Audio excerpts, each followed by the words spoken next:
If you all could take a seat, we're going to go ahead and get tonight's meeting underway. And we have a pastor. Yes, Steve is here.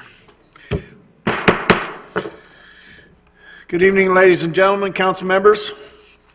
I'd like to call the regular meeting of the Odessa City Council, May 6, 2019, to order. Today, we have Pastor Steve Ferris to lead us in invocation, and then we'll have Council Member Skip Oberdeer lead us in the pledge. Pastor?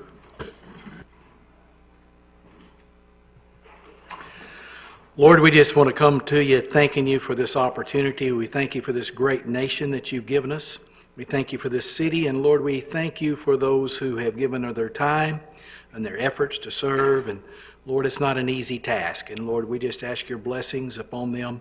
Lord, that you would give them wisdom in all things to come. And Lord, I just want to lift up our emergency responders to you tonight, as even as we's coming, Lord. There's constantly fire trucks and policemen going everywhere, keeping us safe. And Lord, I just pray a hedge of protection around them and around our city. And Lord, we live in a place that we have many men and women to protect this country. And Lord, we just pray for them, and especially, Lord, for their families while they're away. Lord, tonight we just ask your blessings on this time, that we can give you the praise and honor in all things. Lord, and ask that you give wisdom and understanding to all those involved. We ask this in Jesus' name. Amen. Pledge allegiance to the flag of the United States of America and to the republic for which it stands, one nation, under God, indivisible, with liberty and justice for all.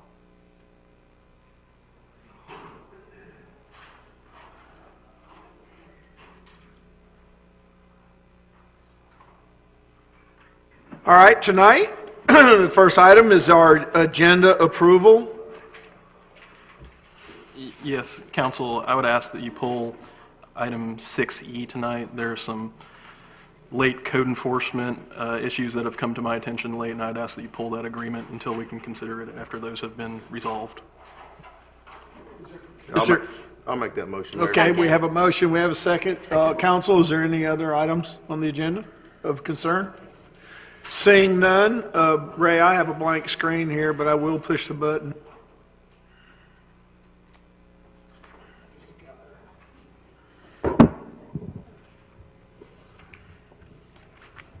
Vote is unanimous. So moved. Item 6E is removed from the agenda. All right. Mayor, I have one other just quick announcement for anybody in the public that might be here for the rezone of the golf course. That's not going to be heard tonight. That had to get sent to the state for state approval. So we'll bring that back when we get it back from the state. All right, thank you, sir. All right, first item, approval of the minutes. Approval of minutes of March 4th, 2019, regular city council meeting. I'll make that motion, Mayor. Second. I have a motion, I have a second. Is there any discussion on approval of the minutes? Seeing none.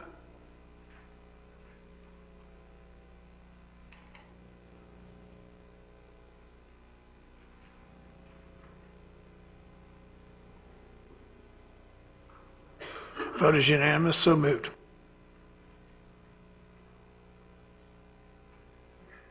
All right. Today I have a proclamation for Building Safety Month.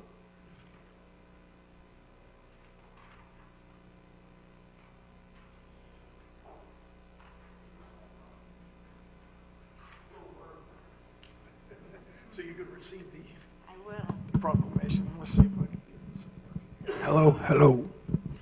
All right, it's a little work, so bear with me. City of Destin, the proclamation, Building Safety Month, May of 2019.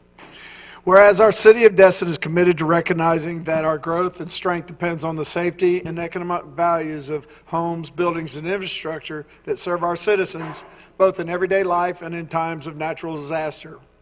And whereas our confidence in the structural integrity of these buildings that make up our community is achieved through the devotion of vigilant guardians. Building safety and fire department prevention officials, architects, engineers, builders, tradespeople, design professionals, laborers, plumbers, and others in the construction industry who work year-round to ensure safe construction of buildings. And whereas these guardians are dedicated members of the International Code Council and U.S.-based organizations that bring together local, state, and federal officials that are experts in the built environment to create and implement the highest quality codes to protect us in the buildings where we live, learn, work, and play. And whereas our nations benefit economically and technologically from using the international codes that are developed by a national voluntary consensus codes and standards developing organization. Our government is able to avoid the high costs and complexity of developing and maintaining these codes, which are the most widely adopted building safety and fire prevention codes in the world. And whereas these modern building codes include safeguards to protect the public from natural disasters such as hurricanes, snowstorms, tornadoes, wild land fires, floods, and earthquakes, which, according to a FEMA commissioned study by the National Institute of Building Sciences, provide $11 in future mitigation benefits for every dollar invested.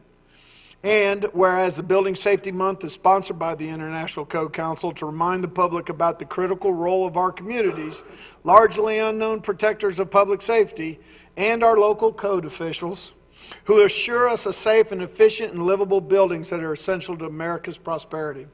And whereas no code, no confidence, the theme for Building Safety Month of 2019 encourages all Americans to raise awareness of the importance of safe and resilient construction, fire prevention, disaster mitigation, and new technologies in the construction industry. My last whereas.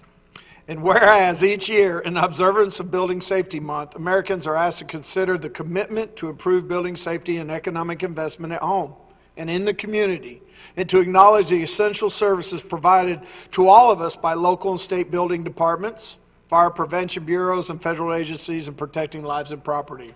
Now, therefore, I, Mayor Gary Jarvis, on behalf of the City of Destin and the City Council, do hereby proclaim the month of May 2019 as Building Safety Month. Accordingly, I encourage our citizens to join with their communities in participating in Building Safety Month activities. There you go. Thank you so much. Would you like to say anything? I appreciate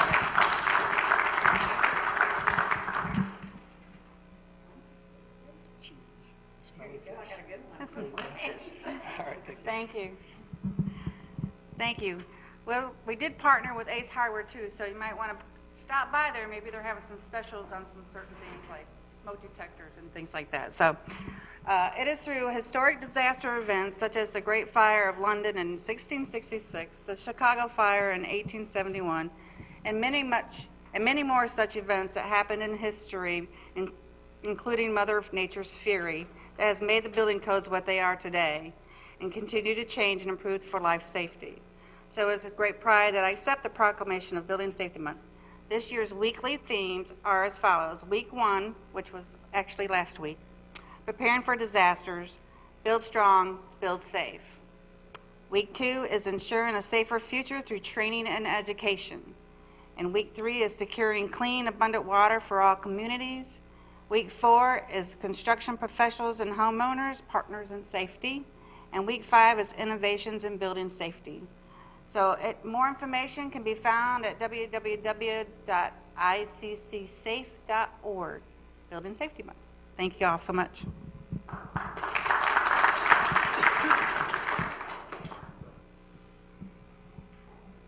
Thank you so much.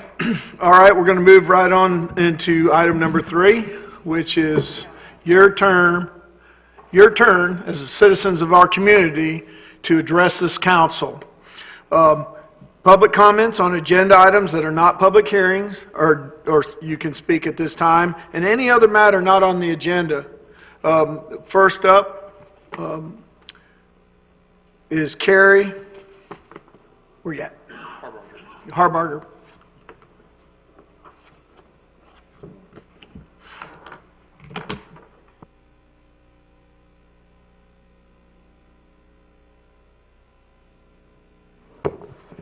Hello, Carrie Harbarger, 413 Spring Lane.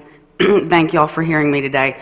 First of all, I want to say thank you to the council and the mayor for the beautiful work on the beachfront property.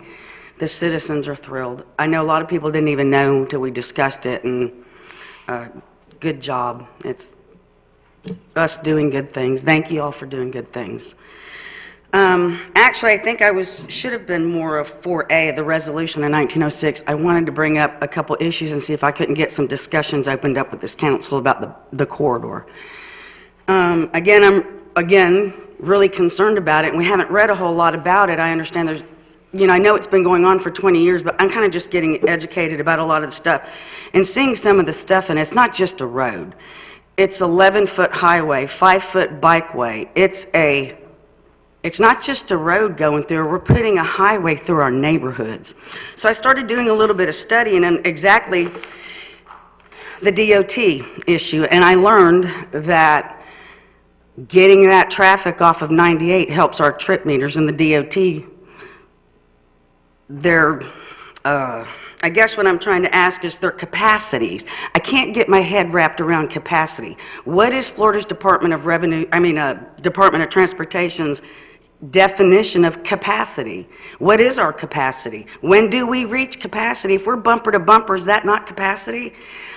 I have some concerned citizens that may feel a little bit like getting that trip meter up on the highway, running our traffic through our neighborhoods and helping the trip meters that we do annually on the highway keep us from capacity. And I'm not sure what the definition, I'm not trying to make accusations, but I'd like some definitions, and if we could actually open this discussion and have it, because the citizens don't want it. And so, my question is, what is capacity for the Florida Department of Transportation? If you're bumper to bumper, I don't get it. Please, definitions, and could we get that in writing if we don't mind? An email, something I can read over. If I could get the council maybe to direct staff to answer those questions, or if there's another avenue. And that would be all. Any questions for me? No. I have a question. Does staff know what the last traffic count was as far as capacity? It seems like it was 94, 95% of capacity. I can't speak intelligently about when the last study was done. There's a level of service in your council packet, I believe, in that one document that all the streets associated with the Crosstown Connector were rated. That was done several years ago, I think about 2013. I'm not aware of any study that was done more recently than that. I think this traffic count is done on a yearly basis, is it not? Atkins, I remember they came up here the first year I was on here. I remember Legion Drive was over capacity. Yeah, and I think they were taking the traffic And now counts we're in gonna- the fall. And 98 was at 93, 94, 95% I don't of remember the capacity. numbers. And we asked, if it's bumper to bumper, what is capacity? Yeah, and I think what you're saying on the trip count, if 98 is a capacity, then the development is Correct. ceased. My understanding is the reason this started 20 years ago was there was concern if people fly airily over Destin, they understand we're on a peninsula, how valuable Destin proper is. The trip meters, my understanding, they come annually. The Florida Department of Transportation does a trip meter annually on us to do the study. Am I correct? Okay, my question, I guess, is just that. What is the capacity? Is it bumper to bumper? And was that your question? I've asked that same question when the man did his study up here, and I think they did it in July. And, traffic was bumper to bumper, and we laughed and asked the same question. So what I'm saying, the appearance is that we want to start routing traffic through the neighborhoods so we don't look like we're at capacity on the front end of it. That's the appearance to me. I'm going with it until y'all can tell me something different, okay? Y'all are routing traffic through my neighborhood. Not y'all. I don't mean y'all. I feel that there's some trying to route traffic through our neighborhood so they can get the trip meters on the highway, not to start registering us so close to capacity. So let's define it first before there's any accusations. I'd like to know what our capacity, we said 93 to 94 now. Legion's been at capacity. Now we're going to, double it up in a residential neighborhood. Could we just define it, and could we have it in an email from the DOT or from somebody or the staff? I don't need to be copied. I'd just like to. Is that something? I have a lot of reasonable? questions. It is reasonable, and I have a lot of questions along that same line. So maybe when we get to this topic in the agenda, we can pose some of those direct questions and flesh some of the exact details out. Is that okay with you? Oh, absolutely. I want to understand. I'm not trying to give a hard time. I know some of y'all think I am. It is my hood. You know that, right? And I can't swallow it. I can't sit down with it because I'm seeing things going on. I started studying it. It came to me the FDOT was the big involvement here. And now I'm getting it. They want the trip meters down off Highway 98, and they're going to route it through residential neighborhoods, and I want to live there the rest of my life. I'm asking this council to think twice about this 1906 to move ahead to purchase so we can get these answers and we can get this community understanding why we're running a highway 11 feet and a bike path through our neighborhood. It's painful. I have some other safety things, but my time's almost up. I can go on and give y'all reasons. I mean, I can sit and do a whole presentation. You know, now I got people hauling boats down my road, main drag to launch at the ramp, of our neighborhood ramp, It's really becoming a thoroughfare. We're actually sitting out there watching it. It's a thoroughfare already. Our road is, everything is. So why are we doing that? Keep it up there. We'll discuss it Those later. mostly are local, I don't know. Anyway, that was all. Carrie, Sir. is your concern about the traffic counts that if we reduce the trips on 98, it'll green light more development? I mean, is that, because, I mean... You want me to be honest? Yeah, I'm not going to that's lie. what I feel like we're Absolutely. getting Yeah, but I'm not anti-development. I know people think No, I no, am. I'm just no, no, no, responsible. no. I want to see it grow. I think it's... I want to get my gross profit margins, or our gross profit margins back in Destin and back from Walton County and back from the island. It's coming. Yeah, absolutely. I want us to be attractive again to that, and I don't want a highway in my neighborhood as well. So, is that all? May I be excused? Thank you. Thanks for hearing me, and thank you again, Mayor. Pretty work, and thanks for coming to the cause on the property. Let's get some more. Thank you. Thank you. Up next, Lockwood Warnett.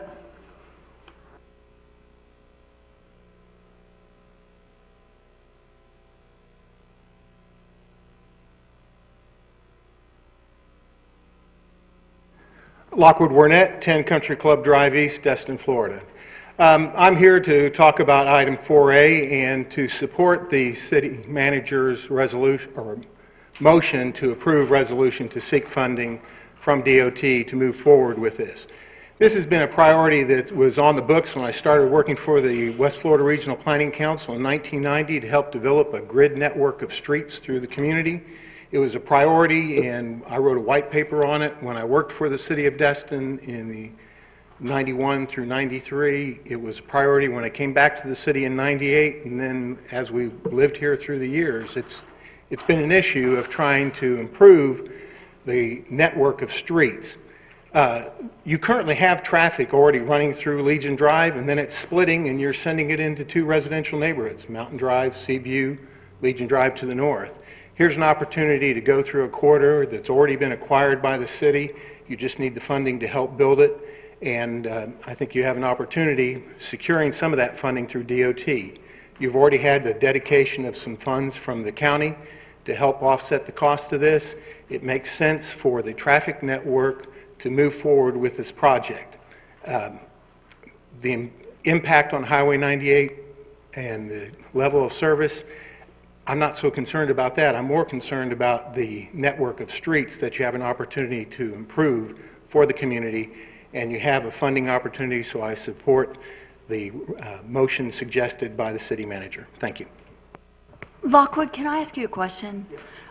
You mentioned that you feel that this would help improve some of the neighborhood streets. Can you elaborate? Like, how do you see it improving as a result? You currently have all the traffic running to Legion Drive, and now it turns right or left to head north and south and go through the neighborhoods on Mountain Drive and Seaview to the south, or down up to Legion Drive on the north.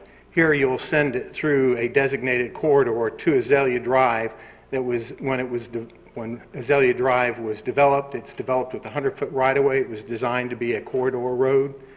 And so you're just connecting where you have existing traffic through a designated corridor outside of a neighborhood to another corridor on Azalea. So the improvements, the reduction of the traffic that you feel is currently going in the opposite street? Traffic will take the path of least resistance. Gotcha, thanks. Any other questions for Mr. Lockwood while he's up there? Thank you, sir. Next up, Arshawn Hickey.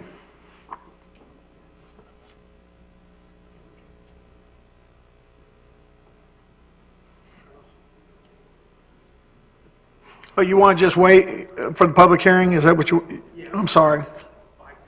I'll see you later. My bad. Last blue card I have is Mr. Shane Moody.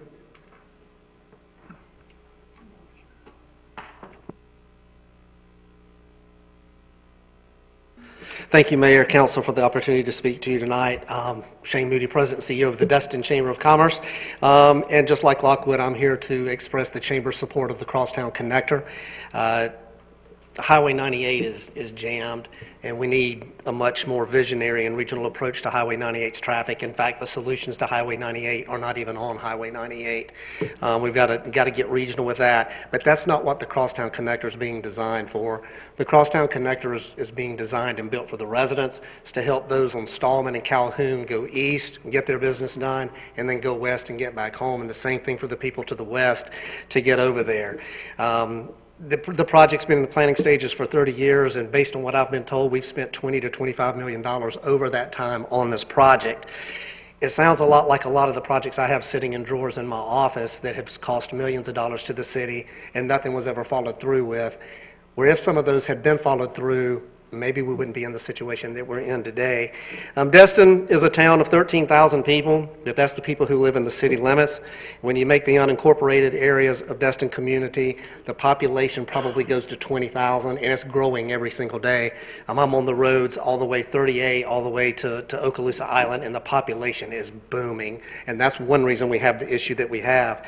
The unincorporated areas that border our town, our community, are a major cause of stress on our infrastructure, and this would help alleviate some of the stress that's on our residents battling that traffic.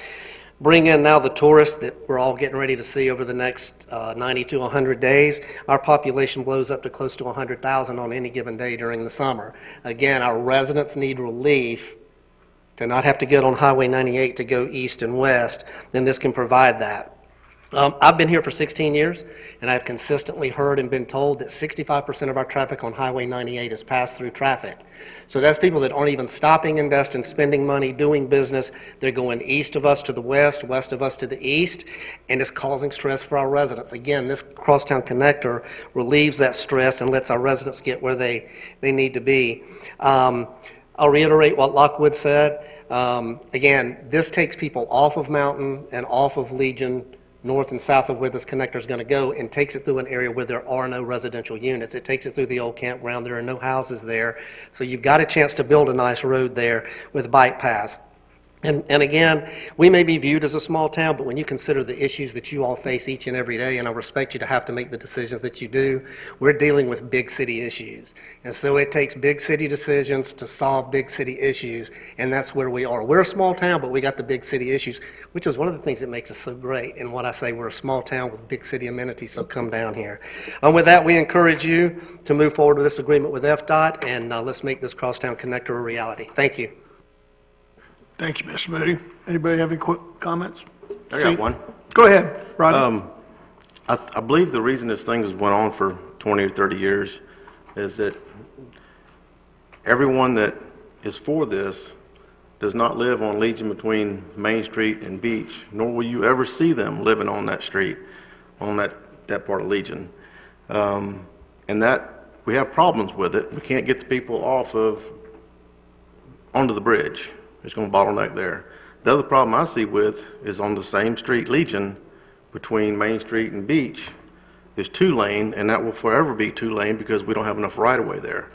So when that traffic study comes at full capacity and it's backed up bumper to bumper, what do you do then? You got to fix that problem, and there's no way to fix it. So there's questions and there are problems with it that needs to be answered before, I believe, before it needs to go through. You don't just start something and say, we'll figure it out later. You know, that sounds like something Congress does. Let's just pass it and we'll read it later and see what it does. But that's just my concerns with it. Thank you, Mr. Braden. We'll discuss this a little bit further during the city manager's report. Ms. Patty Brown.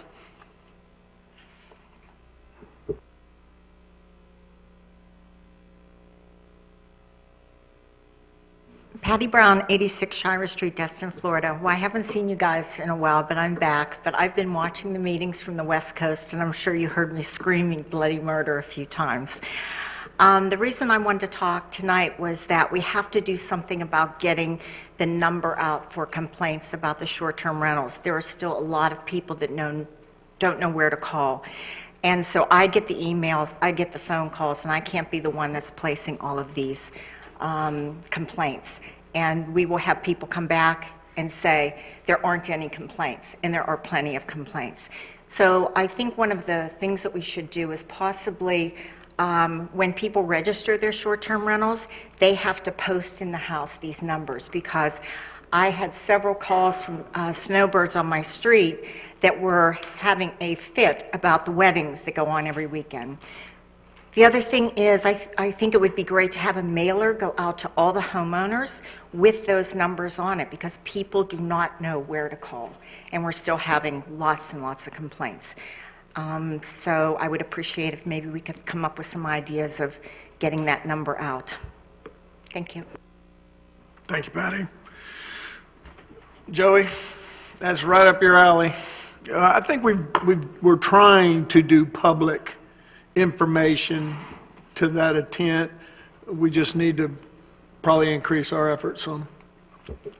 All right. Mayor, I got a question. Go for ahead. Staff. Have we a need for establishing more meetings for the short-term rental task force? Where do we stand on that? The last I heard, as far as the task force, didn't they dissolve the task force? Since we've moved into this, I don't know any updates on that task force. Well, can somebody from staff get an answer to us maybe by next meeting? Let's find out. My desire is to keep the short-term rental task force alive, because this is not just a one-and-done thing. We've passed occupancy, and of course, we're going to have to probably tweak lots of that, and we will continue tweaking lots of things about our short-term rental regulations, and we need to keep that task force alive and working on solutions. So my opinion is to extend it if we need to. So if somebody can tell me about that at the next meeting, I'd like to know.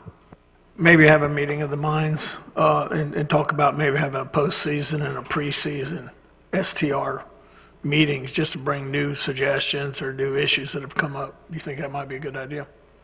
Yeah, that's my goal. You know, Patty has some good ideas, and she's told us in the meeting here, but I think it'd probably be more fruitful if she was sitting in a room with like-minded individuals, so folks on the other side, and then if it can be synthesized into some sort of suggestion or advisory opinion to this council, then we can act upon it.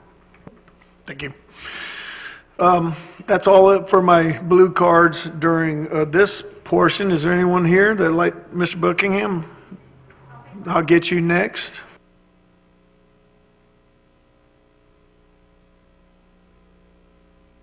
Mayor, Council, thank you. Mike Buckingham, 510 Calhoun.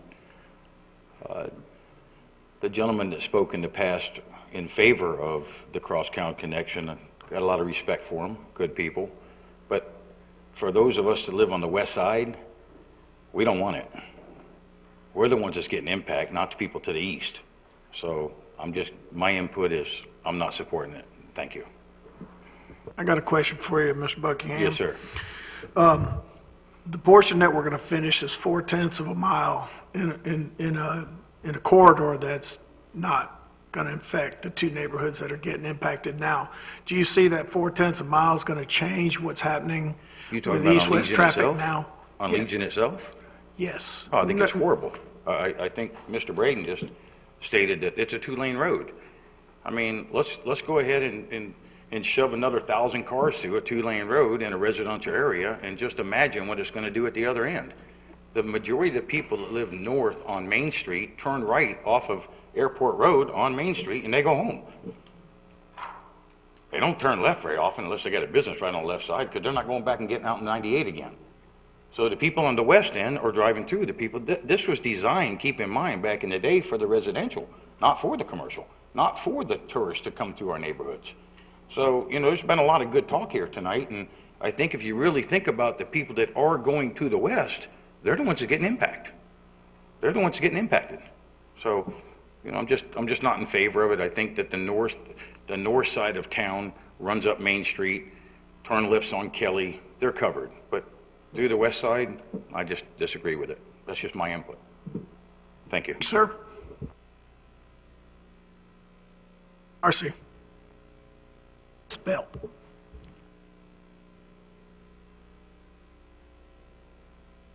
You can talk all you want. Marcy Bell, 3 Gulf Breeze Court. So in reference to the corridor, so it doesn't affect me, I live on Holiday Isle, but it was making me think about the fact that people do bypasses to like bypass residential neighborhoods and bypass business districts. And now we're going to put a bypass, for the most part, whether you agree or don't agree, I say it would be in the residential neighborhood. I go back to what's going on down on Commons Drive.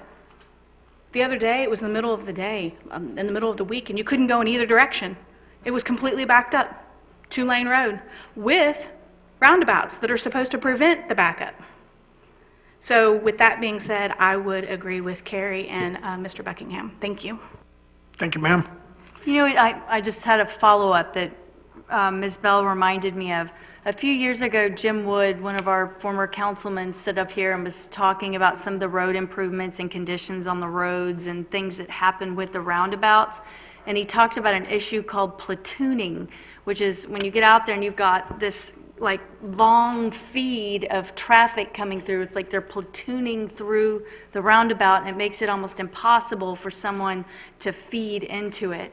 And I always think about that term platooning when I start thinking about, number one, the traffic that we already have, and then imagine if we're adding to some of those with the roundabouts. It'd be very, very difficult to actually merge in to the platoon. Is there anyone else that would like to speak during this portion? Can she have my remaining time that I can use? Sure. Please be brief, though, because we do have a lot on the agenda. I will. I haven't had coffee this afternoon. You know, we were talking, and Mike's right about the way it impacts one side of the town, and my town's the impact. There's so many safety issues that I can bring to this council. I've listed and started a list of the way, if you're alleviating those people, what Mike, no offense, Mike and Gary have become my problem. Let me explain. When you guys feed and you come down Kelly, and I've got Legion, we have nowhere to go but behind our community. We all spit out in a school zone. And I can start going through safety issues. I ride it and look at it every day. So while I might alleviate you and I might alleviate Mike, I'm getting you guys are my problem. Now I'm becoming Beth Fife's problem. See what I'm saying? I'm becoming their problem, and then we become the school district's problem. I mean, it's just like a domino.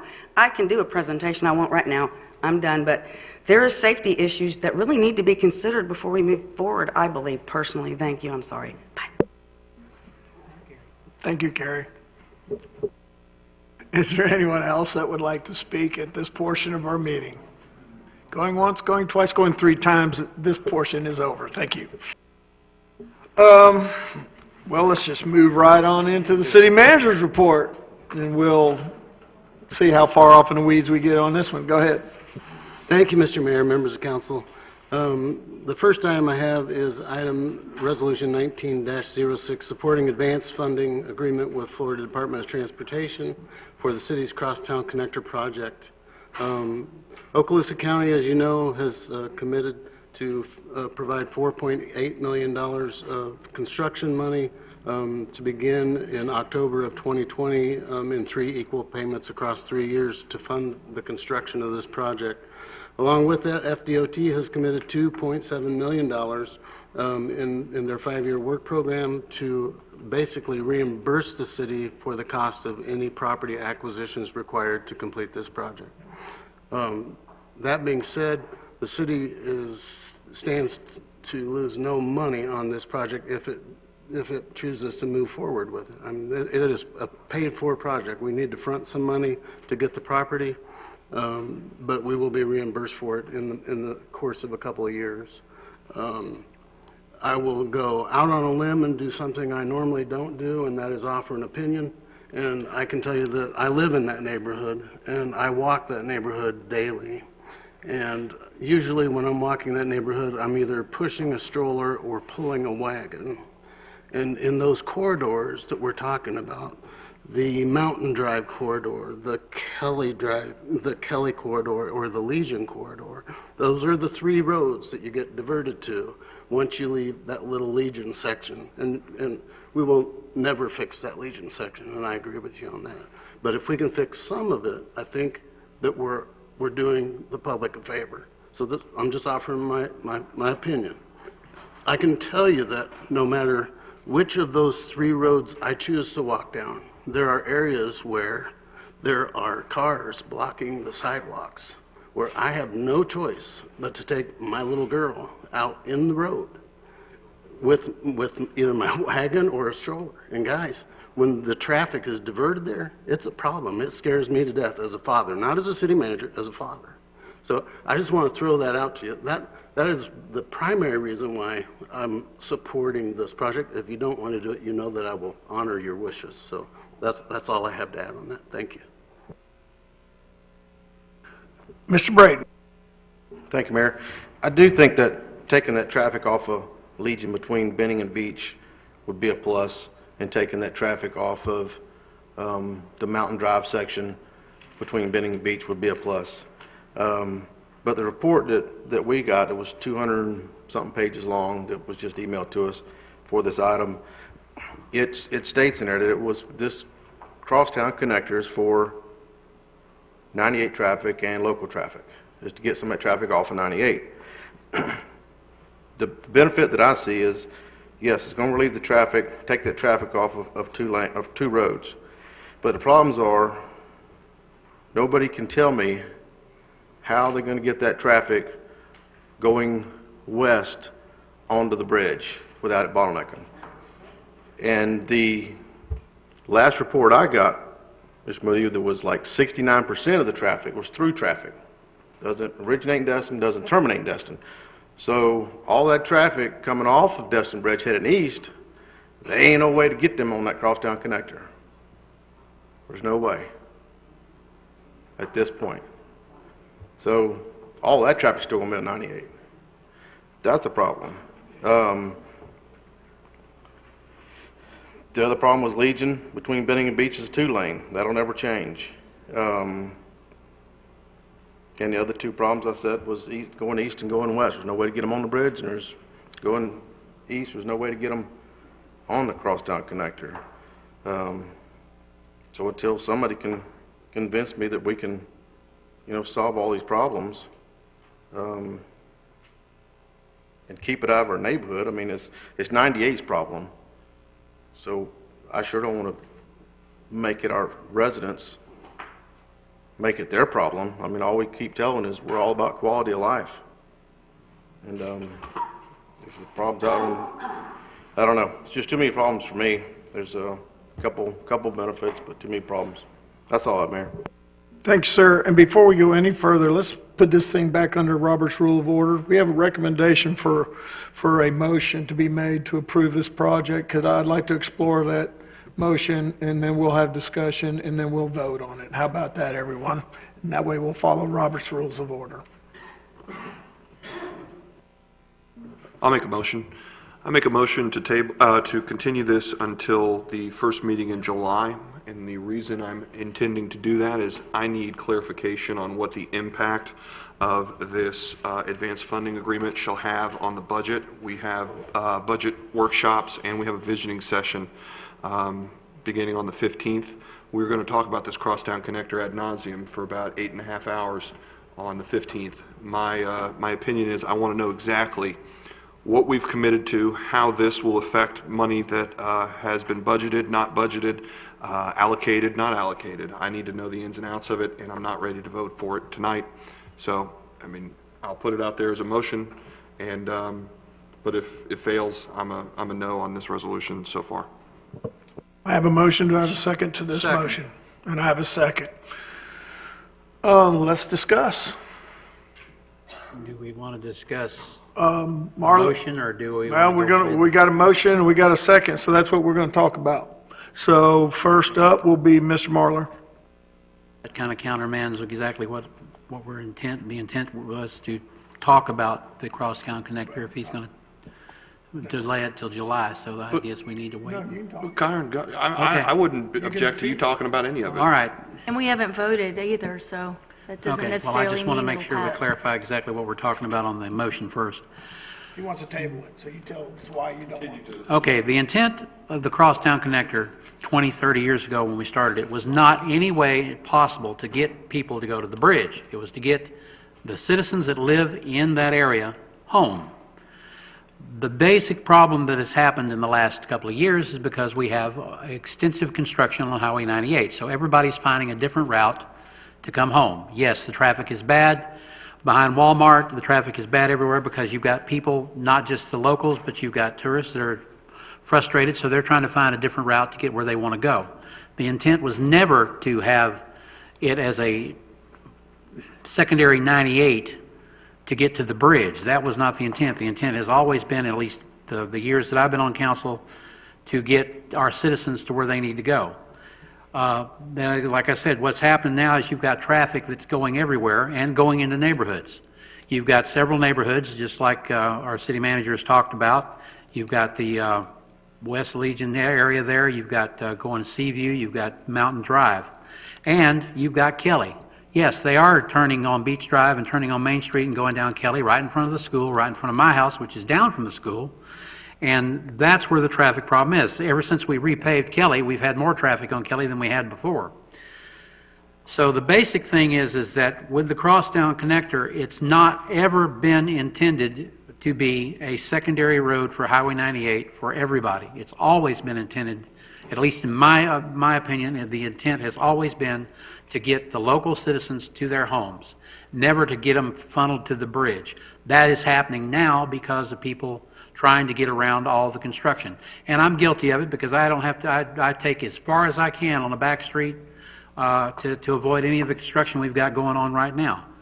But we've spent millions of dollars in buying properties in the last couple of years and thousands of more of dollars on the plans, and then we're trying to scuttle it just because we're being misinformed. And I think we really need to have another workshop, which we did once before, to try to get the actual intent to be out there. Because I personally do not want it to be a secondary road for Highway 98. I want it to be exactly what the intent was, which was to get me home quicker without having to fight the traffic winter and summer now on Highway 98. So, I mean, that's why I'm trying to answer Mr. Brady's question. It was never intended to get us to the bridge. It was intended to get us to our homes. And, that's where I'm at right now. Thank you, sir. Mr. Oberdehr. Okay, so I'm willing to support Parker's motion to table this until the first meeting in July so we can study it a little bit more and do a little more talking during our visioning session. However, I want to go on record as saying that we've studied this now for 20 years. We've talked about it, we've discussed it, we've analyzed it, we've spent millions of dollars getting ready to do this. We've had public input. We've had input from members of this council as well as members of every council for the last 20 years. And we've all decided that this is what we needed. And I don't think that, I agree with Mr. Moody, I don't think this is another $1 million plan that we need to stick on the shelf and do nothing about. We've done all the planning, we've done all the research, we've done everything that we need to do. I think we've dotted all our I's and crossed all our T's. And I really think that we do need to move forward with this. But in the meantime, I will support us waiting until July to make another decision on this. But in July, I want to make this motion, the recommended motion that we have today. Thank you, Mr. Oberdehr. Mr. Destin. Mr. Morgan. Thank you, Mayor. Probably 2 meetings ago, we voted to spend I don't know, I remember how much, but we purchased 2 or 3 townhomes, and so we have a resolution in front of us to purchase more. And so on principle, I supported that motion. So on principle, I would support passing this tonight. We've had plenty of opportunities over the past 3 years to kill this, and that's a general feeling that I'm I get from this council, but we continue, except for tonight, it looks like this motion will probably die. But we've had opportunities to not purchase these townhomes over the past 3 years and move this plan forward, and we have consistently moved it forward. And now all of a sudden we, are trying to put the brakes on it. I think, I know people who live on Legion Drive. The section that we're going to do, and this will take traffic off of Legion Drive. The section from, is it Kelly to Benning? Yeah. So the folks on Legion Drive, I know they support it, at least some of them.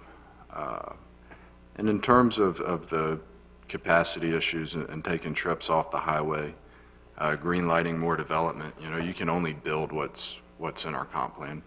As long as we maintain a decent council that believes in smart growth, we can control what is built in this community, and we've begun that process over the past 3 years, and I'm proud of that, but I'm a little bit frustrated with this process. I won't support it. I'd like to pass this tonight. We'll see if this motion passes, and I support this road, and I'll continue to support it. Thank you, Mr. Morgan. Rodney, did you want to have some, or let me get to Lance and then you again, or you're good? I don't see you on here. Oh, well, dang it. Well, I'll go with next, and I'll bump you from not being on there till first. How about that? Because that's what I'm looking at. All right, go ahead. Thank you, Mr. Mayor. I just want the council to be aware that if we do wait until after July 1st to approve this, and it's up to y'all, I'm just wanting y'all to know all the facts before you get into it, that will push this into a different cycle because the state's year starts July 1. So if we approve this after July 1, it will bump this one more year. That's your call. I just want you to be aware of it. The other thing I want you to be aware of is Mr. Burgess has been working with FDOT to get them in here we had hoped to have them here tonight, but it looks like we're going to have them here on the 20th to give explanations and answer questions. So that would fall in line with Mr. Destin's motion. We could maybe get some of these questions answered. The other thing I wanted to just point out, and this is from my perspective of studying this thing since July of last year, is that in my personal opinion, this project ends at Stallman. And I absolutely agree that a huge debate needs to take place on what happens from that point forward. There is no doubt about it. I mean, we have got to debate what's going to happen from there. But this project ends at Stallman, and that is going to benefit the residents of Destin. So I just wanted to throw that in there. Mayor, I'll make a substitute motion, given I don't want to delay this another year. I move that the City Council pass Resolution 19-06 that authorizes the city manager to deliver said resolution to FDOT to confirm City Council support. I have a motion. I'll second that. And now I have a second. Ms. Ramswell, you're up. Thank you. So I have a few questions, and I don't know if staff can answer them, but if they can't, I'd really like some information. One of them is, I know FDOT has come and been present at a couple of the workshops, but have they explicitly said that this is a good idea and given approval, or have they just been sort of in the back seat watching and providing numbers where necessary? Does anyone know? What I can tell you, and I'm not the engineer, as you know, but the PD&E study conducted by Atkins was at the bequest of FDOT. So that, my understanding of it is, and I can defer to Michael, is that PD&E study is what FDOT requires to move forward with strong projects. So, do they require that of every project? And whether it's, I mean, what if the numbers come back and say something funky? Does it Let's just- just check a box that it's still okay, they just needed that report? Well, this project was also on the Okaloosa County Long-Term Transportation Plan and has been for quite a while. The applications that went through FDOT were reviewed by FDOT, commented upon, and then adjusted accordingly. So they have more or less approved of the project. Now, whether or not they think that it's a good idea or it's not a good idea is an opinion, but it does meet their minimum specifications and standards. That's a transportation improvement project, and again, it is on the Okaloosa County long-term plan. Gotcha, that answers my question. So essentially, it met with their requirements that were necessary to get a project approved. It may not mean that they agree with it, or they may not agree with it. It's just, it's essentially I can checking boxes. I can certainly pursue that, and if you'd like, we can have conversation with FDOT about that and have them write a letter or something similar. I would. That's important to me, just because clearly they're the transportation experts. And if they weigh in and they think that this is really something that's going to help Destin and will remove traffic from the areas and make this just one, passageway that everybody's going to, then that's wonderful. But they're the experts, so I would really value their opinion on the project. Certainly, I'll get on that first thing in the morning. I would appreciate that. The other questions I have are similar in nature and sort of build on what Ms. Harberger brought up, and that's the capacity numbers. How are those derived, and what are they now, and what do they have to be? Is 100% capacity essentially a parking lot? I think those, it may sound like a dumb question, but it's really not, because what we're seeing on 98 many times is gridlock in a parking lot, and if we're under capacity, what on earth is capacity? And then of greater concern is the fact that, as Ms. Harberger mentioned, is that some of these will be going through residential streets. What is the capacity on a residential street? Is it significantly lower? Is it based on just the fact that it's a two-lane road and all two-lane roads have this such and such capacity? How is that factored in, that this is residential homes on what sides? I'd like to see those numbers. And then when I look at that study that was presented in the PDA, they include sort of the traffic numbers. And one thing that I noticed is I didn't see numbers for Mountain or Kelly or anything else going east to west. It looked like it was more or less the streets going north-south, getting to it, and 98. And for me, it would be important to see, and maybe that's been done and just wasn't in this particular packet, but I would like to see the numbers on those other side streets that most of us are already maneuvering through to get where we're going. Because you start adding those up or taking, I don't know, I just think that that's important data to have to factor into a decision. And I know that was a whole lot of rambling without specific questions, really, but I'll reach out to Adkins in the morning as well to see if they have those numbers for you. okay. I would be in favor of postponing this to July simply for that fact, because I really do require some more data, especially, I've heard from a significant number of people over the past months and years that oppose this, and of course, as we've heard again tonight, is the Stallman issue. What happens, and are we going to now develop another bottleneck at Stallman that currently exists elsewhere? We're just moving the bottleneck a little bit more down the road into the residential area. So those are my concerns. Thanks. Mr. Answell, to address that one question you gave staff, I don't know if you had, Ray sent us all a document today from a request for the management plan on I think it was an environmental study. And I just want to read you, this is North Florida Transportation Corridor Authority Master Plan. It provides a framework for the most efficient investment of resources to ensure a safe and reliable transportation system while making Northwest Florida economically competitive with other regions. the NFTCA 2016 Master Plan documents the quantitative and cost-benefit analysis of 33 transportation projects, one of which is this Crosstown Connector. And the project number 19, which is what this one is, the Destin Crosstown Connector, was ranked overall as a #1 project by the Northwest Florida Transportation Corridor Authority and the Okaloosa-Walton Transportation Authority. So, and that was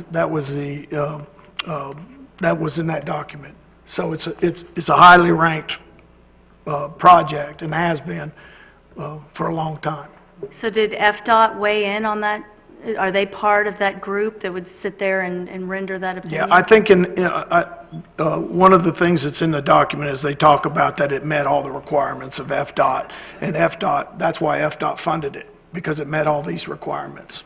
And see, that's where I get hung up, because something can meet all the requirements without being necessary or feasible or a great idea. Up next is Mr. Mitchell. Thank you, Mayor. Several of the things I was going to discuss has already been covered, but first question, Lance, if we do postpone it to that later date and it goes into another year, is that going to have any adverse effect if we wait that long? I don't think it will mean we're forfeiting the money. I just think it will push the money back another fiscal year. Right, okay. I realize this has been going on a long time. I have a flyer here, and this was dated October 18, 2016, and it was basically a Crosstown Connector workshop that was held in this room, talking about everything. And it's interesting because, and again, I know the staff that was involved in this, none of them even work here anymore, so it's not an issue. But it's interesting, some of the dates on here for the finalized program and everything else. We're long past that, so obviously we've been kicking this can down the road, and I think this information that we're going to get based on the questions you've had will help us make a good decision. But these are just some hypothetical questions that I'd ask. Number one, if we don't do this, what do we do to fix the traffic problem? This is at least an option, okay? Yeah, we're going to be kicking the can down the road a little bit with Stallman. That's inevitable. But I'd ask somebody, what are we going to do if we don't do this? Okay, number one. And the second question, I don't expect an answer tonight, just things to think about. What do we do with all this property we own if we don't do the connector? Thank you. Thanks, sir. Next, Mr. Destin.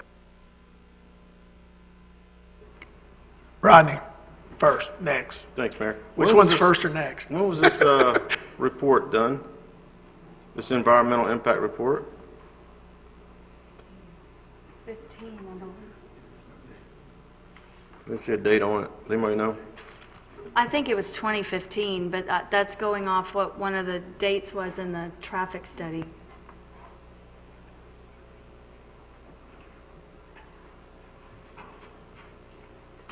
Are we looking for an answer? Oh, okay, I'm sorry.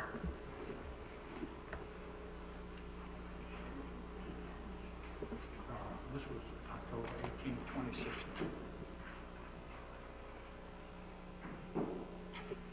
At a hockey game, it'd be playing rock and roll music till they dropped the puck. We don't have that here. And you don't want me to sing. Mayor, while they're looking for that, in this report, and first page in C, paragraph C, it says that the purpose of this project is one strategic connection that would relieve congestion on 98 and reroute the traffic from 98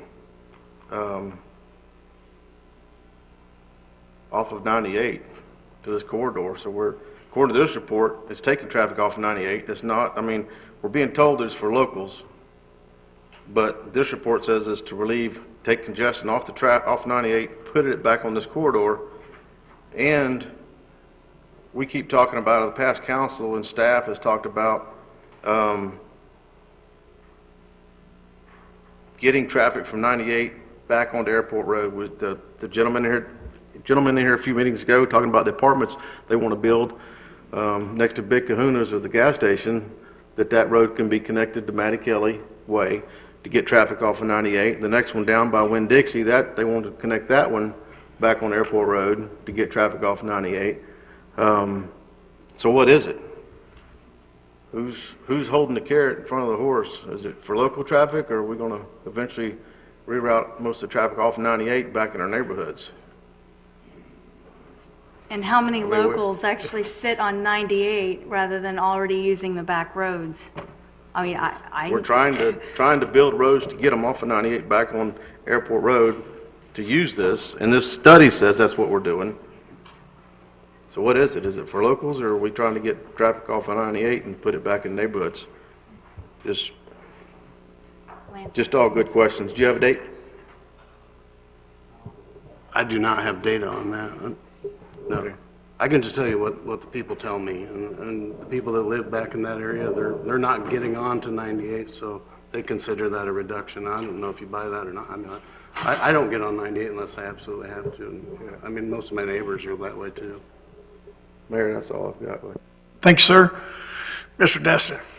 So my original motion was not to get us bumped in the next fiscal year, or trying to delay. Mine is much more of a procedural sort of issue, a threshold issue, which is we haven't asked ourselves, and I'm going to ask staff now, exactly how much money out of the budget are we going to advance and then be repaid back? What's the number? To complete the acquisitions, I've been told we need approximately $2 million. Okay. So that's $2 million that we're going to put up. I assume we're going to pull that from the unallocated funds balance? Is that a yes? That's a yes. Okay. We've got $2 million from what we've earmarked for property acquisition for beaches. So that's $4 million. And we've got a remaining approximate $2.5 million-ish. That $2.5 million, what is it committed to? Nothing? It might be committed to some projects from this year and prior year, but it's undesignated right now. So I'd like to have that conversation, and it's going to happen at the visioning session, so I can understand exactly before I go and support an extra $2 million and sign us up through this resolution. And that's what my intent was. If we can sort out all of our other funding mechanisms through some unallocated funds, if at least I understand exactly, I don't want to commit us with this $2 million if I find out that we need more with higher priorities come past the visioning session. Because if we can figure out how to put this money towards the Crosstown Connector and do the other things that we think are important and prioritized and still maintain a decent fund balance, you know, we'll vote on this again. I'll amend my motion for the second meeting of June if that would make you feel better. July was just the round number I took because I know June meetings have a tendency to get a little crazy. I'll make my amendment, but you still need to vote on the substitute first. Yeah, if you don't mind. Or could we I'd do go a ahead and finish this. substitute to substitute? I don't think we need to get into that kind of craziness. No, so I'd appreciate it if you I'll amend don't. my original motion to the second meeting in June. Well, let's finish this. We still have, Mr. Morgan wants to make a comment. I'll wrap it up and we'll take a vote on Is this that last $2 million motion. that we're taking from our unapplied fund balance, is that going to be reimbursed by FDOT? Yes, So it we're would be floating the money, so. Yeah, it'll the come $2 back. million would be reimbursed. And what kind of time frame? Right now, it would be 2 years and 3 years out, so. Okay. Yeah, I just can't wrap, when I vote up here, I try to follow logic, and I don't always do the best job with my vote history, but I can't get over the fact that last month, this council voted 6-1 or 7-0 to purchase homes on Sandalwood to get this project done. We could have voted no then. I have a problem with that. Thank you, sir. I'm going to wrap this up. Is Mr. Morgan's motion the recommended motion? Or? Yes. Okay. That's what we're going to vote on here in just a second. I'm just going to make my comments. I don't get to vote.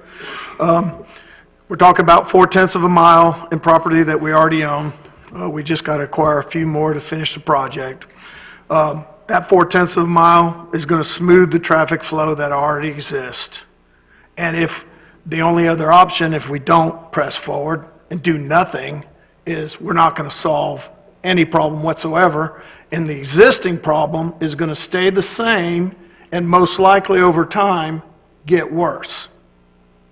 GPSs have taken care of the, I know that there's discussion about taking traffic or capacity or nothing like that. It doesn't matter now. There's GPSs, and people, when the traffic's backed up on 98, they're going to find through their GPSs every avenue. When the present crosstown connector that's already been built, the Airport Road, Main Street, the road between Commons, all that money's been spent.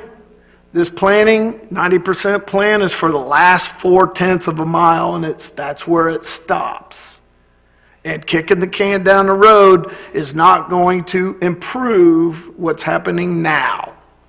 And it's not going to change anything if we don't finish the last 4/10 of a mile.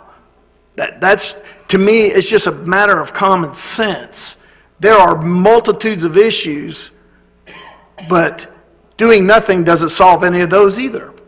So I just think that waiting to plan or waiting to hear, I honor your comments, but this thing has been well planned out. In fact, all the plans are done. It's been well funded. We've already spent millions.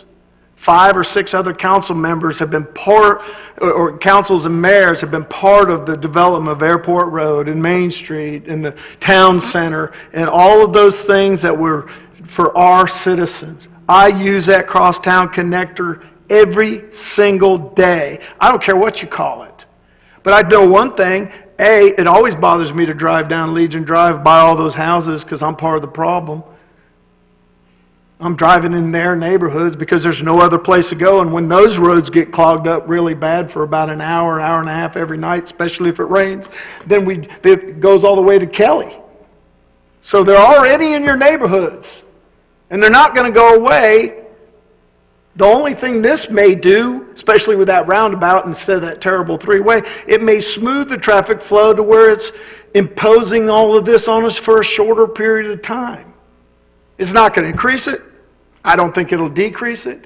It may just improve what flow we got. And so I just think it's just time to poop and get off the pot and get this done. We have so many more important issues to deal with in the city. The comp plan, our LDCs, good, reasonable development in our community. The money's here, the planning's done. I think it's time for everyone just to approve this, and of course I'll support you no matter how the vote goes down. So at this time, let's go ahead and take this motion to a vote. If it passes, it'll pass, and if it doesn't, I'll entertain another motion. And this is the motion that is the actual presented motion to go ahead and support. That's right. passing It's a this recommended tonight. motion from the city manager and staff.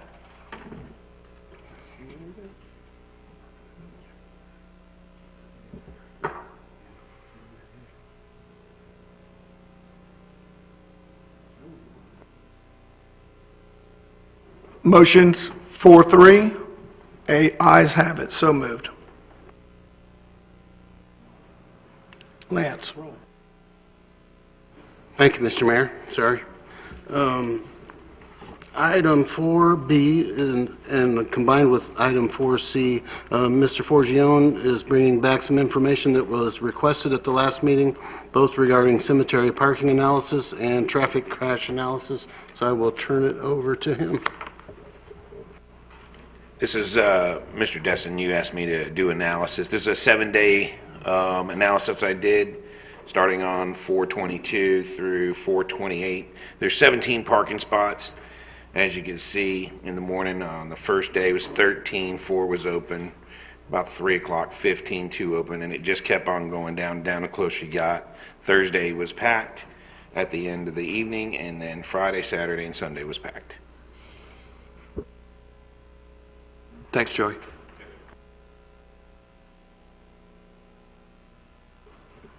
Any comments? All right, Lance?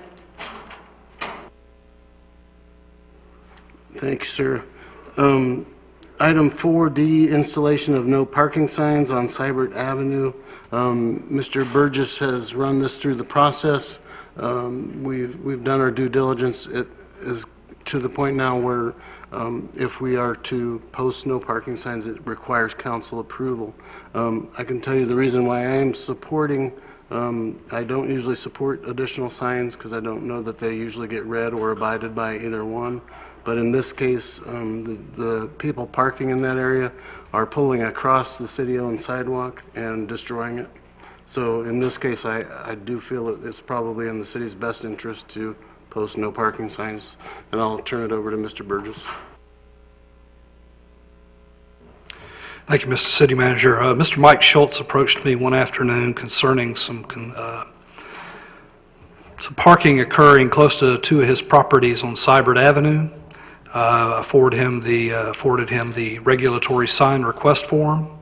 He completed those and supplied us with some photographs of individuals blocking the sidewalk and parking on the right-of-way there. Per the procedure, I went out and did a site visit and took photographs of the sidewalk, and it is severely cracked. A brand-new sidewalk is cracked in several places. And did myself notice vehicles parking there starting at about 3 o'clock in the afternoon through the evening. So based on the damage to the city sidewalk and the damage to the right-of-way and the shoulders, we made this recommendation. Kyron, would you like to weigh in on this? Do we need a motion for this? If so, I'll go ahead and make that motion to install the parking sign, the no parking signs, and then I have a question about the recently acquired property. Okay, we have a motion to install the parking signs. Do I have a second? Second. I got a second. Anyone would like to discuss that? The parking signs? Go ahead. So I actually had a question and a few comments. I know that we had some folks in and had quite a lengthy discussion about people requesting signs along Shiron and Crystal Beach.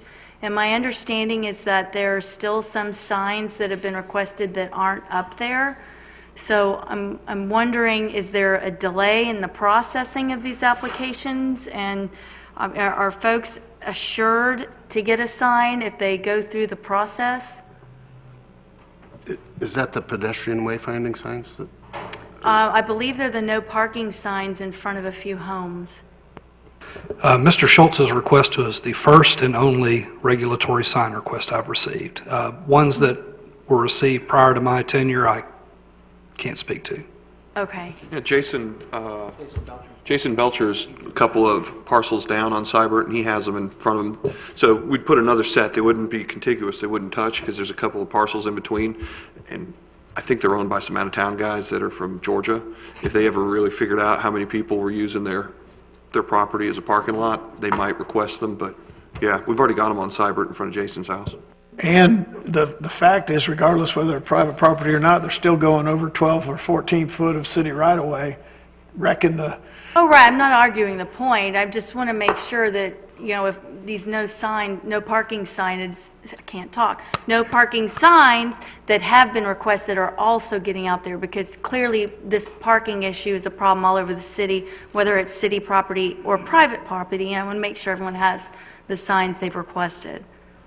I'll consult with Tim Petenpole. He was the interim director before me, and see if he had received any requests during his turn at the helm. The other question I had to do with the regulatory signage policy that is in our packet. And I was a little bit concerned because I know a lot of these are supposed to go through the LPA. And they had heard some in the past. They've not heard of any recently. And when you look at the language in this policy here, the previous city manager actually put in here that the city manager had the authority to forego presenting requests, not LPA, Public Works and Safety Committee, and could just go directly to the council.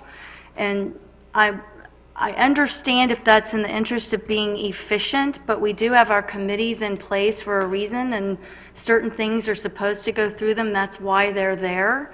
So it bothers me that such a policy is in place that I don't recall having anything to do with or approving. And I was just wondering if you don't have to tonight because you're probably not prepared to talk about it, but if at some point in the future you can tell us at a meeting why this policy was put in place and why we're bypassing committees that's their purpose, is looking at issues such as this. I'll look at that, and I apologize, I was not aware of this actual document that we're looking at right now, because I'm a big proponent of the committees being involved, whether it's a park or whether it's signs or whatever. I think they should be involved. So I'll take the hit for that, and we'll fix this policy. Thanks. One thing that maybe we can consider in our visioning session is the effectiveness of the signs versus maybe doing something decorative or something to bring a little character to our streets, like posts and anchor chains or nautical ropes or something to keep people off the right of way outside of a sign. And that might help Joey not have to be run ragged, citing these people, because, you put up a sign and you have another one 40 feet away. Well, that 30 feet between signs is going to get parked on. Yeah, that's a good point, because do we allow parking on our right-of-way anywhere in the city? So is that an ordinance or law, if you will? And why do we need to put signs if it is an ordinance or law? Why can't we just ticket and tow? Temporary parking is allowed, but it's not allowed like a permanent, like if it was just temporary, it can't be over a period of time. We would need an ordinance to be able to tow. You would need an ordinance to, we have to post the property or that right away to be able to cite, along with the sheriff's office would be able to do anything unless it's posted. So what does our code currently say about right-of-way parking? Anything? Without looking at it right offhand, I couldn't tell you. I don't have it in front of me. The code does not allow parking in the right-of-way. So how is that enforced? It's not? It should be enforced. It is enforced when it's reported to code enforcement. We've had several cases go to the magistrate involving encroachments in the right-of-way, various types of encroachments. So to go back to what Gary was saying, what do we do? Try to do something, that seems ridiculous. If we've already got on the books it's not allowed, it seems like perhaps the better way to go is to put something on there that gives us the power to ticket and tow or whatever we so choose to enforce. Preble's thoughts, but clearly I'd love to hear other ideas. I think you're correct. What we don't have is the teeth in our enforcement as far as that is concerned. I guess we got something to work on. Are you done? You done? Kyron. Lance, correct me if I'm wrong, the property we just acquired for parking, is that ready when would that be ready for use? It's not ready for use, Counselor. We just got it surveyed last week. So we got the survey documents last week. It was a topo boundary survey and a tree survey. Okay, is there any idea when we can open that up, which will hopefully solve some of that problem, our right-of-way problem? I can get with you with a proposed schedule, maybe next council meeting. Okay, that's fine. All right, we got a motion and we got a second to put up no parking signs as far as we can down Seibert. So, you guys ready for a vote? Let's take it to a vote.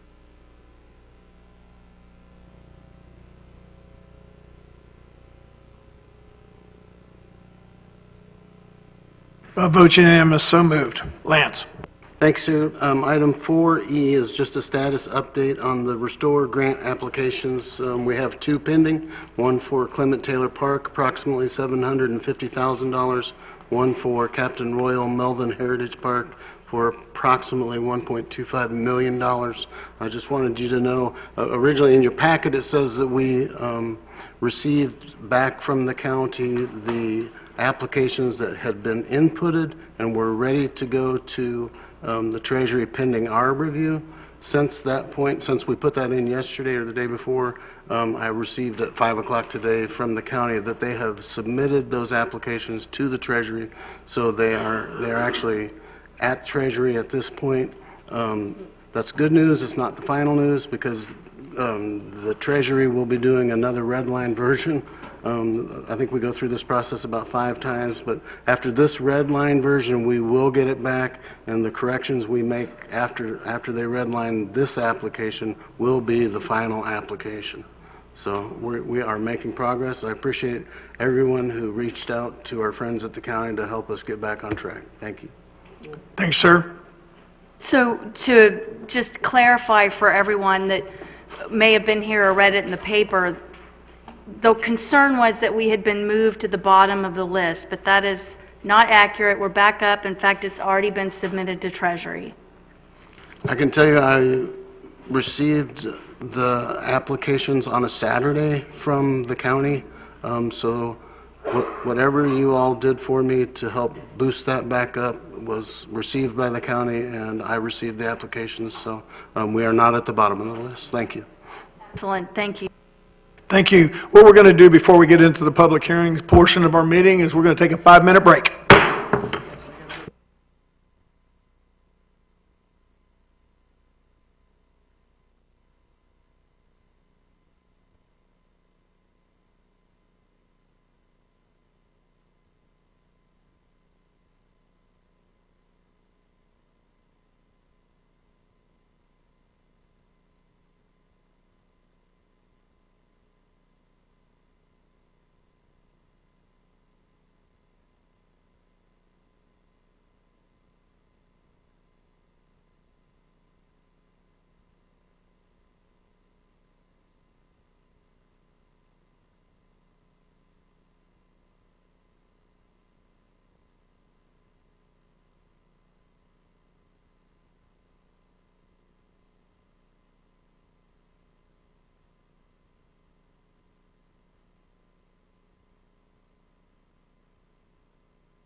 and cookies.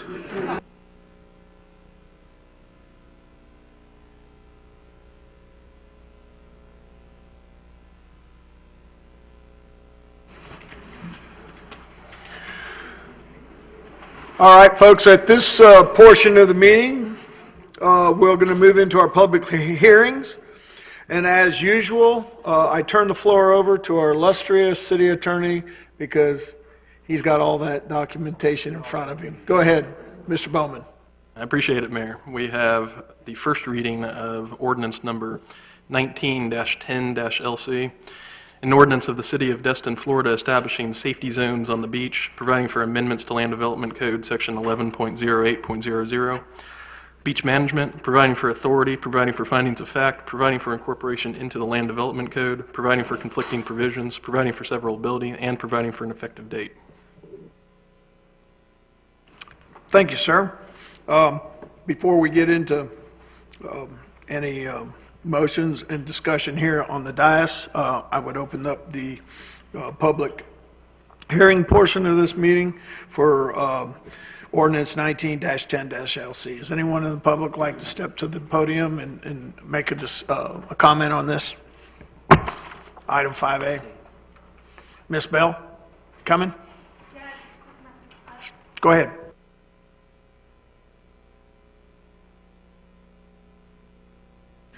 Oh, Marcy Bell, 3 Gulf Breeze Court. So I'm a little concerned, and I was just looking for clarification that this corridor is going to be 3 parts, front, back, and to the sides, 5 feet. Hopefully I can get a little bit more description of that for the public record. And I would be concerned about the front part of the beach, only because that's kind of where everybody hangs out. But that was just all I had to say. Thanks. Thank you, ma'am. Ms. Kim, would you like to address her concern? Sure. It establishes essentially a grid on the beach. There's a corridor that goes from the water's edge 20 feet north, and then there is another corridor from the foot of the dunes going 15 feet towards the water, and then the ordinance as currently drafted creates setbacks to the side property lines, 5 feet. So the purpose is for safety so that law enforcement and fire can get to the water in the event of a swimmer in distress or a medical emergency on the sand in very crowded summer months. It can be very difficult for public safety to get down there. So they are here if council has questions from them. We have Chief D'Agostino from the fire, and we have Joey Forgione here for law enforcement because Captain Nix is out of town. Okay, before we go, thank you for your clarification. I'll entertain a motion right now. We'll stay with Robert's Rule of Order, and then if we have any discussion or Yeah, I'll make that motion. I move to approve ordinance 19-10-LC on first reading and direct staff to forward the ordinance to the LPA for a recommendation, followed by a second reading before the city council. Second. I got a motion, you got a second. Would anyone else like to comment? Yeah, well, nobody else stepped up to the plate. Okay, is this corridor going to affect the people, the wet sand traversing or anything like that? I think that was the issue the last time this was brought up. So anybody can traverse within the corridors, they just can't set up and place equipment in the corridors. They're supposed to keep them free in the event of an emergency. No, that still confuses me. Are supposed to be, your Florida state law allows people to traverse, and that means travel through the area you're talking about in the wet sand. So we're not going to stop anybody from walking through, but they can't set up equipment, such as what is listed in the ordinance, within that 20-foot area. And it will move throughout the day, obviously, with the tide. Okay, and this will include commercial and the general public. So in other words, the commercial vendors can't do it either. Can traverse, they can't just stay stationary. Okay. Any other comments by anybody? Ms. Ramswell, go ahead.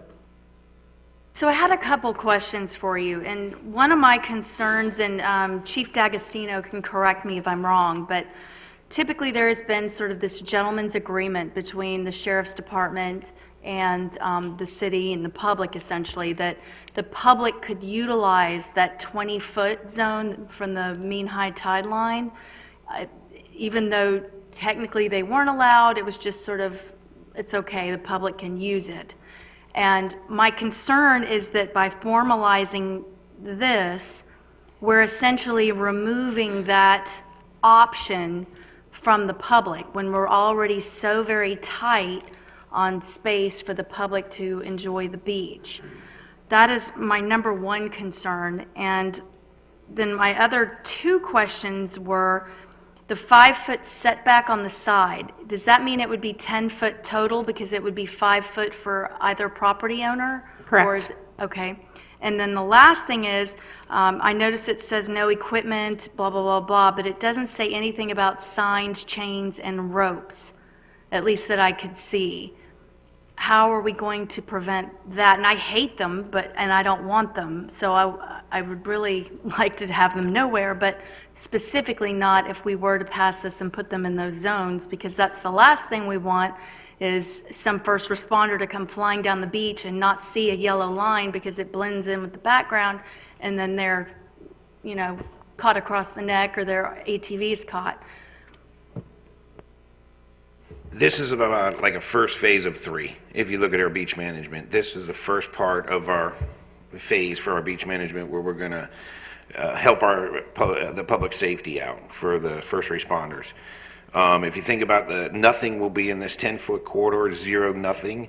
They'll have to have it back there. That gives the emergency personnel a clear shot down to that water's edge. Mr. DiAgostino, me and him were talking about it. They have periodic parts. They can stage their four-wheelers where they can do kind of like an overlapping fields of fire. Well, same with a visual. If there's no tents in the way, they can see that water's edge. If there's no tents in that water's edge, they can provide first responders at the water's edge without having to trip over these tents and so on and so forth. That's what that was for. The next phase will probably be to looking at the ropes and the signage. So I guess what I'm hearing, maybe without hearing, is that maybe the public still could be down there just without tents and signs and similar to what the gentleman's agreement? Yes? No? We can't stop people from fishing, and it's for transversing east and west up and down the shorelines. What about laying on a towel? If they're in that water, you can't remove people from the water. If that water is lapping onto them, you can't tell them. But in the 20-foot zone. And I'm not trying to pick, I'm just, if I that know water's these are lapping up, questions that we'll yeah, I'll get. let Ms. Kopp answer. Technically, they should not be laying on a towel under the ordinance, but I don't know what would happen in reality if there's someone laying on a towel and they're not blocking the view of law enforcement. Right.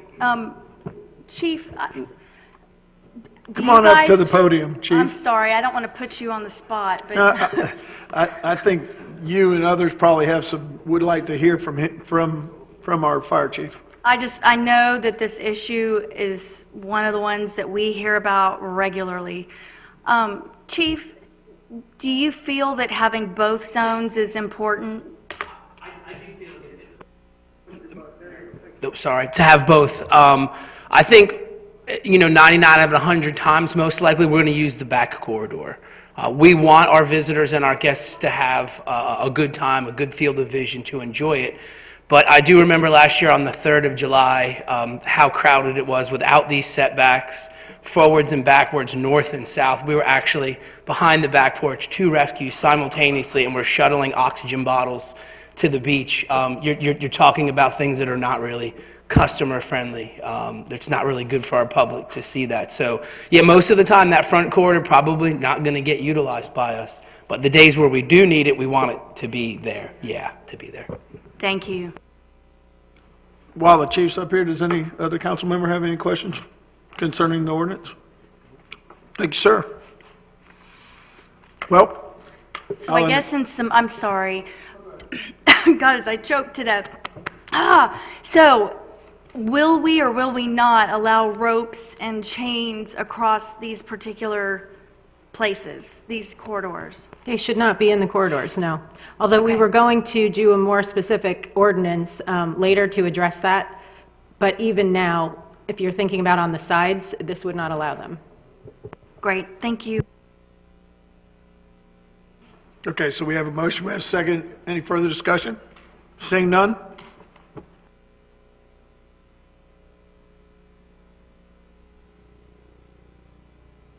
Vote is unanimous. So moved. Mr. Bowman. We have the second reading of ordinance number 18-15-LC, an ordinance of the City of Destin, Florida relating to the use of wheeled vehicles on public and private areas of the beach, providing for authority, providing for findings of fact, providing for amendment to Land Development Code, Section 11.08.02, and creating subsection CI through CV, providing for incorporation into the Land Development Code, providing for conflicting provisions, providing for severability, and providing for an effective date. And this is a public hearing. Thank you, sir. At this portion, Marcy, would you like to step up? We'll do our public hearing first. That's all right. I know this is an issue dear to your heart. Marcy Bell, 3 Gulf Breeze Court. I would like a clarification on what is considered beach. Does this include beaches along the East Pass as well as along the Gulf Front beaches? I just know that that's been something in the past that's been kind of a question, is that those aren't considered beaches because turtles aren't there, but turtles are there. And I just want clarification to make sure that it covers all beaches. What I would consider to be all beaches. There's a really detailed definition of beach in this ordinance. I don't know if you've read it. I've read it. I just want it for the public record. Okay, you got it. Thank you. Thank you, ma'am. Does anyone else like to comment on this particular ordinance? Seeing no further public comment, I'll close that at this time. I'll entertain a motion. I'll make the motion to approve. I motion to approve ordinance 18-15-LC on second reading. Second. I got a motion. I have a second. Is there any further discussion? I think we talked about this ad nauseum a long time ago. So seeing none, let's take this to a vote.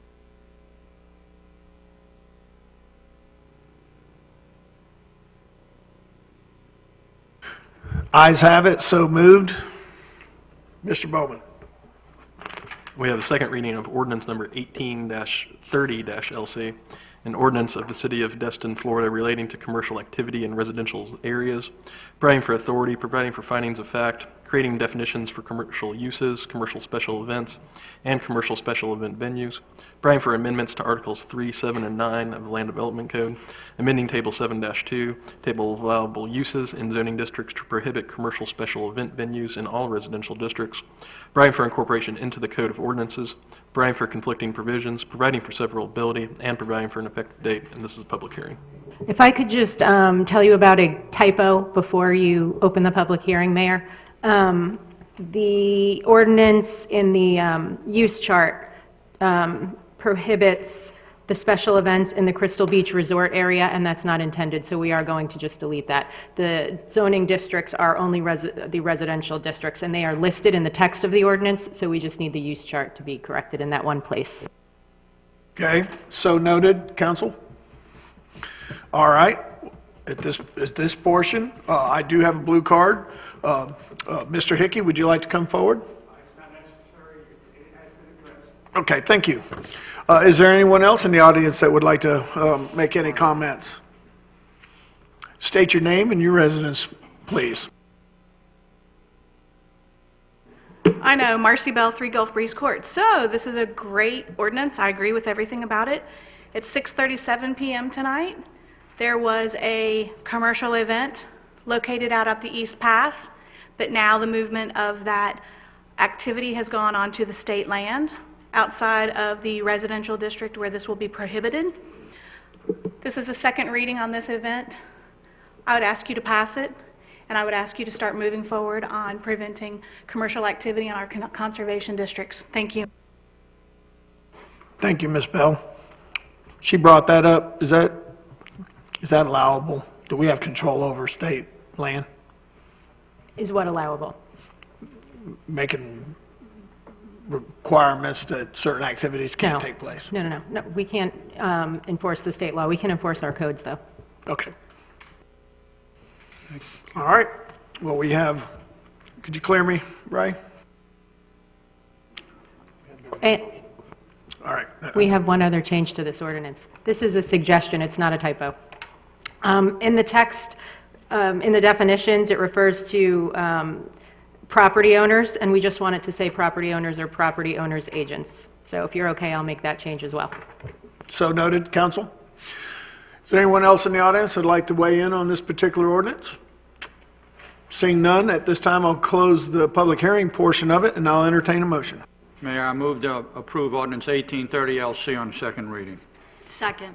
I've got a motion, I got a second. Is there any further discussion? Mr. Marlar? Kim, okay, can you clarify again? This is residential areas, correct? Yeah, it's the residential areas, and they're listed in the ordinance. Do you want me to go through them? No, I'm just making sure we're right about residential. Okay. All right. Mr. Minchell, just to clarify, did you want to include the suggested change from staff? Yes, I do. And that's fine with me. Okay, we have basically a friendly amendment to the motion, and the second agrees to it, to include the changes, language changes. Is there any further discussion? Seeing none, go ahead and take this to a vote.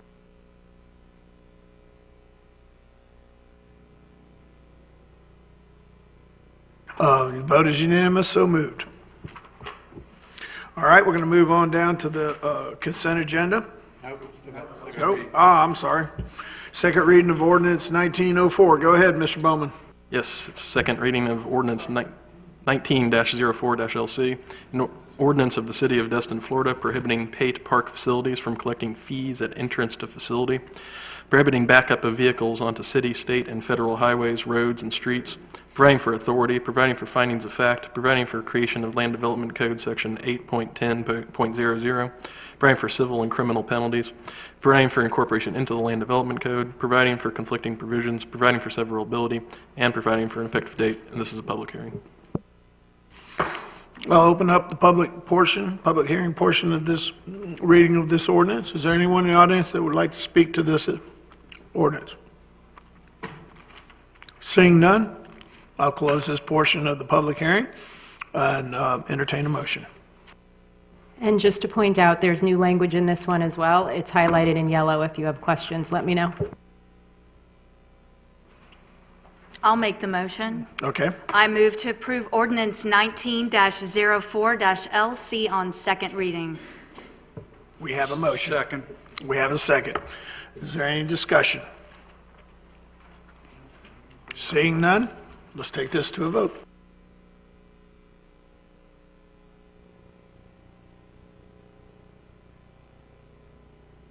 Ayes have it, so moved. Okay, now that I'm no longer ahead of myself, we'll go over the consent agenda. Lance? Staff's ready to answer any questions you may have about the consent agenda.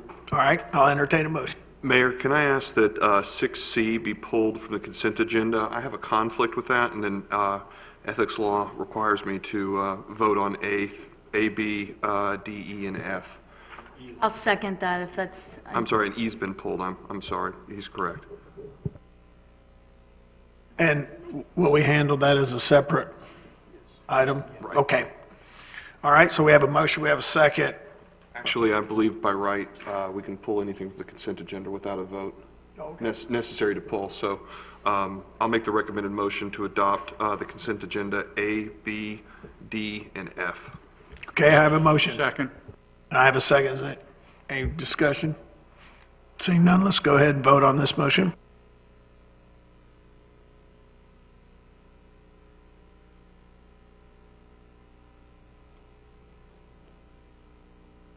The vote's unanimous, so moved. I'll go ahead and make a motion to approve item 6C. I have a motion. Second. We have a second. Any discussion? Mayor, I got to declare a conflict as the quitclaim deed is being executed by a direct relative of mine. So noticed. Is there any discussion on this? Any background questions, anything? Seeing none? Let's go ahead and vote.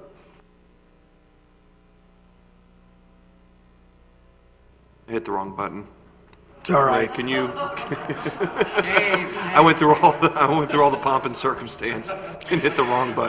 Let it be noted that Yeah. Mr. Destin has fast fingers, and his vote It was is an abstain. abstination. I'll still fill out the paperwork as an abstention. Thanks. All right, there we go. Vote is unanimous with one abstain. So moved.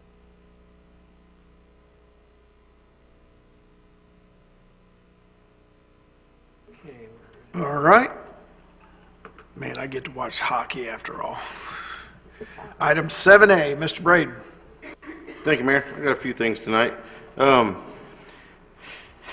spoken in the past about how our building department is understaffed and our development department, Mr. Lewis' department is way understaffed.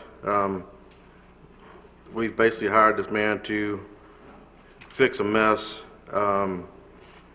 and he's got to have some help to do it. Kind of like you're trying to get me to build you a house and just give me a hammer to do it. It's almost impossible. We've talked about it time and time again.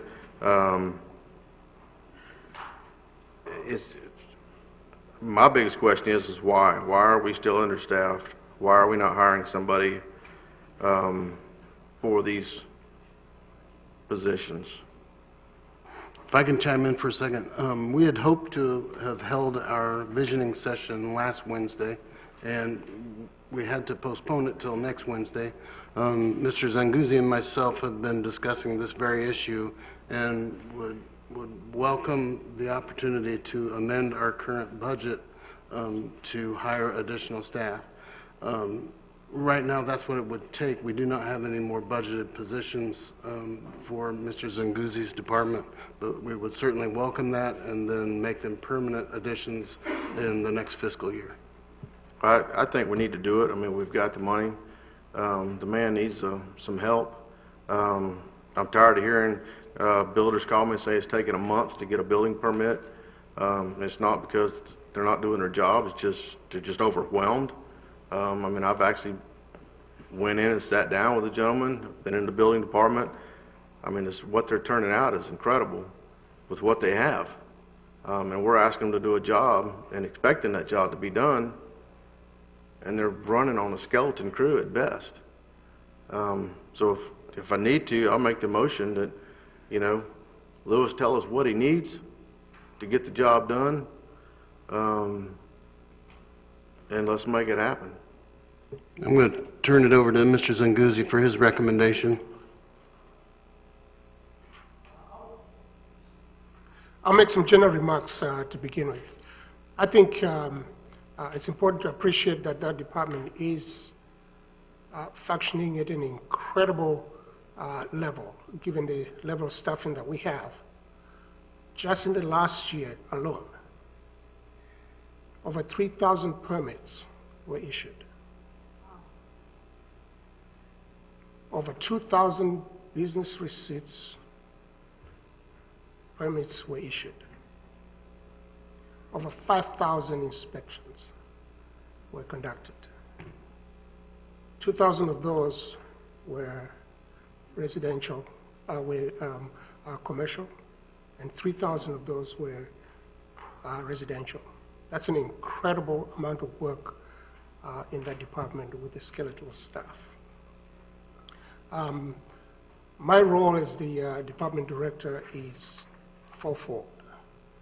One is to serve the public of this community. The other one is to serve the development community's needs, to continue to invest and do what they do best. The third aspect of it is to provide you, the council, with the best information possible to make policy for land use and building issues in the community. And the other one is fourth one is to provide the manager a platform to implement the policies that you set. I am not, at this point, with the current level of staffing that I have, able to discharge all those functions effectively. I constantly get comments and phone calls regarding things that are not done in a timely fashion. I completely understand that. Equally, I cannot quite get phone calls from some of you about Project A or Project B. It takes me an average of 3 days to come back and tell you the status of a project. That shouldn't be happening in this day and age. And so, yes, I've talked to the manager about my staffing needs, and I would like that to happen as soon as possible if we can, so that we operate as a department at a level that's respectable to this community and to the work that we do. And that's essentially where I'm at, and I would like your support in that. Have you and Lance sat down with a strategy on how to address Councilman Braden's concerns? Yes, I have numbers. There are two things that I'll be requesting. One is personnel. I cannot do work without additional personnel. And number two, I gotta have tools from a development review software perspective. We ought to be able to get permits submitted online. We ought to be able to do reviews that are timely, real-time, online, with all the departments that are involved in the city, including our outside agencies. At this point, we're having to shuttle plans from one department to another. That's just, is not efficient at all. And Lance and I, at any given time, we cannot, without calling folks, give you an update on the total number of projects in the community that are being reviewed in the department. And that shouldn't be the case at all. We should be able, in a timely fashion, to provide an overview of what's going on, where projects are, the status of those projects. If they're static someplace, indicate what the static is and how the issues are being resolved. So yes, I do have both the personnel numbers that I need, plus the software development needs that I think will be necessary to move us forward in a more effective way. If I may, Mayor, if I'm not mistaken, there was a blue ribbon panel that was formed back in 2012 that voted 7-0 for this program the gentleman was talking about. And we've been collecting money for that program.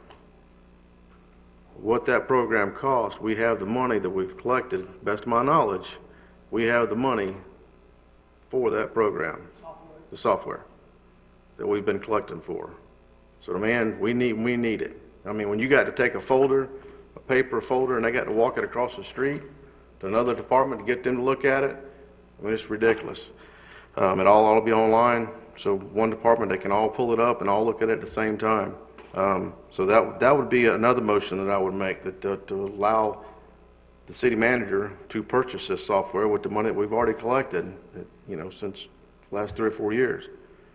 You know, Mr. Braden, it's been my policy, one of the reasons we have during this portion that we don't legislate, but in this case, we're looking at timeliness, and we're talking about trying to make these guys more efficient, and I think waiting 2 more weeks before we come up to our next council meeting, this might be one of the times to entertain a motion and have a vote to get the wheels of progress moving. So if you'd like to make a motion at this time, we'll see if we get a second and then have any further discussion. I'm with you, Mayor. I don't like making motions, that something's not on the agenda that's really going to affect the public, but I mean, this is a benefit. This is kind of a staffing thing. I don't think the public would have a problem with it. So I would make the motion to authorize the city manager to proceed with getting the staff members that's required and the software at this time, and then we can address it further to put it in the budget, if you will. Second. Okay, I got a motion, I got a second. Mr. Mayor, can he authorize a budget amendment as part of that motion? Yes, and authorize a budget amendment. Ray, add that language to the motion. Is the second okay with that? All right. Mr. Barler. Well, I was going to make the suggestion to address Mr. Braden's concerns that we at our division session discuss this and find out exactly what the needs are, and then come back at the next meeting so we all have the proper data that we need, instead of just, I understand the urgency of it, but I think we need to make sure we have all everything documented. That's all. Anyone else like to weigh in? We have a motion, we have a second. See no further discussion, let's go ahead and take this to a vote. Vote unanimous, so moved. Thank you, Mr. Braden. Is that all, or you still have a couple other issues? No, I have a few other things. Joey, do you have any update on the livery vessels, the 4 or 5 that's been out of compliance for the last couple of years? What the status is on that? We're currently collecting all the data on each property individually. I don't want to name out each property right now, but I can get all that information for you, sir. Okay, thank you. Another thing that's really bothered me is basically the way our community looks. When y'all leave out of this building tonight, if you'll look at the flower beds and landscaping outside these doors, they're full of weeds and grass, and there's grass growing up through the asphalt. I don't know if that's a staffing problem or what it is. The grass in the Long Commons Drive and these swells is pretty much just weeds. We don't have any grass. The roundabout out here is nothing but weeds. It's embarrassing for our community. I'd like to know if it's a staffing problem on that as well, or if we just don't have, budgeted for fertilizer and weed killer, or what's happening with that department. Again, Mayor did an amazing job at the TDC workshop, getting us some money for our beachfront properties. Kudos to him. He's did an outstanding job. Got that money coming. Just touching on that crosstown connector one time. It's funny to me that 2 years ago we had to raise taxes on our citizens to collect $400,000 for a stormwater project, but we're fixing to come out of pocket $2 million. Where's that coming from? And then we're fixing to come out of another $2 million for the property on the beachfront property. That's $4 million. Where's that money coming from? We raised your taxes to collect $400,000. Won't we raise taxes to collect this $4 million? Don't get it. I just don't understand how that happens.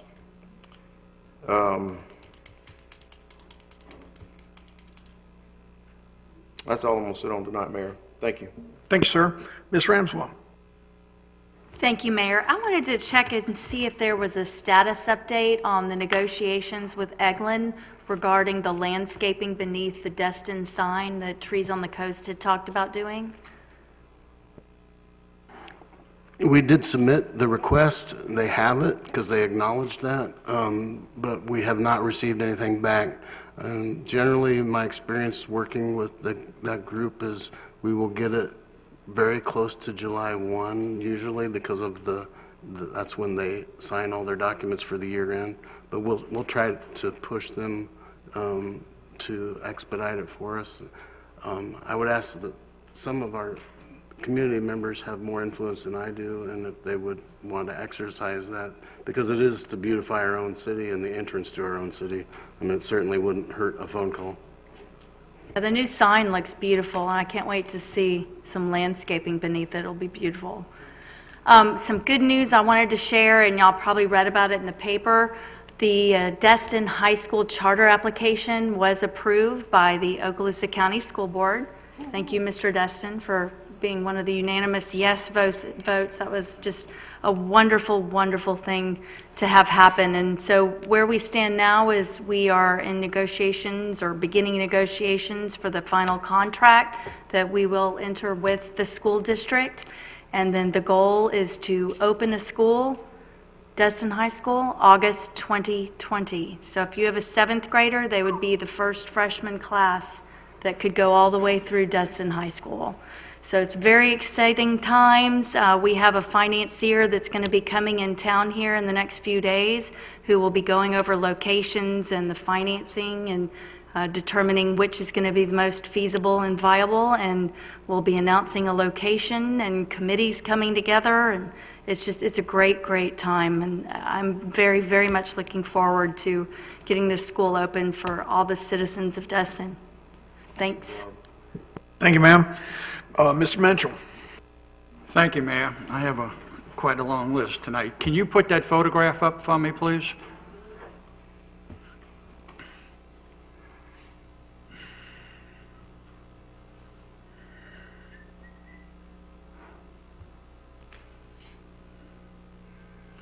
What you see here, it's not a very good representation, but hopefully you could see it. I'm not going to take credit for this. This was actually done by some grammar school children in Massachusetts.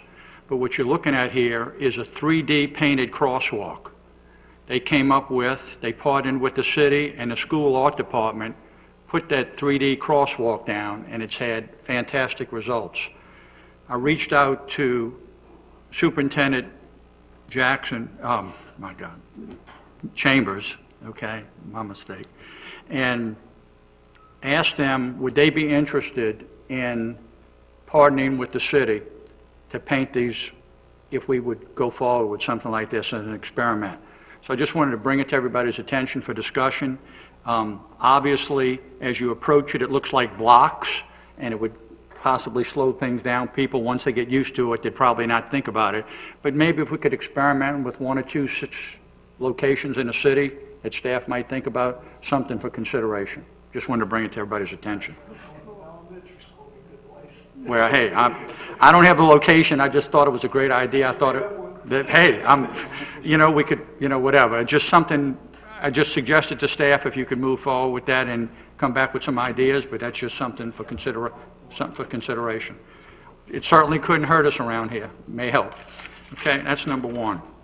I love it, by the way. I think that looks really cool, and it would, especially if we get a lot of folks that aren't used to being on the back streets, that would be a really good, not necessarily deterrent, but pause. When you blow the photograph up, obviously we can't do that. When you blow it up, it really, it looks like blocks in the street, so they're going to slow down until they get close to it. So hopefully that'll slow them down and or at least have them stop at the stop sign. Okay, number 2. Want to take a second and just recap. As you know, in the last meeting, we talked about having our town hall meeting, and we had that town hall meeting on the 19th, and I want to thank staff. I want to thank the mayor and Councilman Braden for also attending. I think it was a great first town hall meeting, and I just want to give you a little rundown on partial list on some of the items we discussed.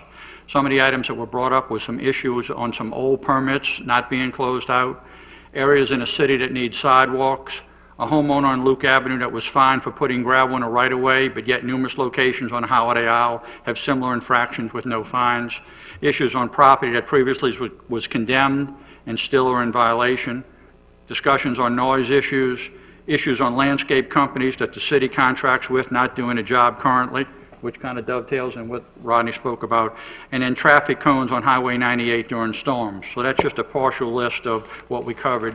Had a good time doing that and look forward to possibly having another one in the evening hours so people that are working can come to that. I got a phone call and some information yesterday from a citizen in Destin. I want to thank Mr. Farmer for getting on this right away this morning.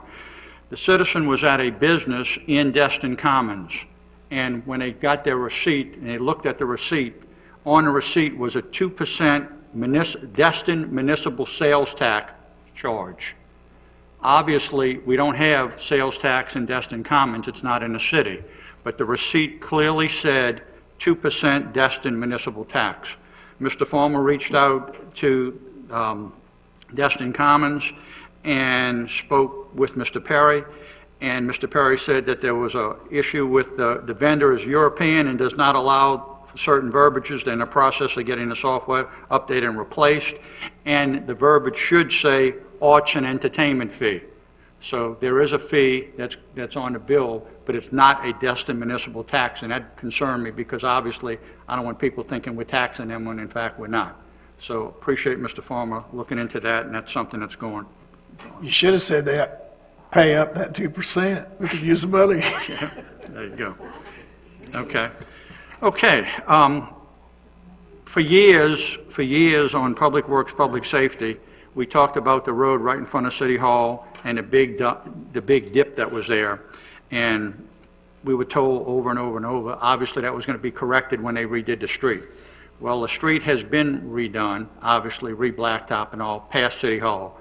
But where the new blacktop was placed versus where the old road is, the transition there is terrible. And as you come down the road, there's a big bump, okay, or something that hits cars. So if it's something they could look in, I don't think they blacktopped it all the way, and it's not a smooth transition, something else.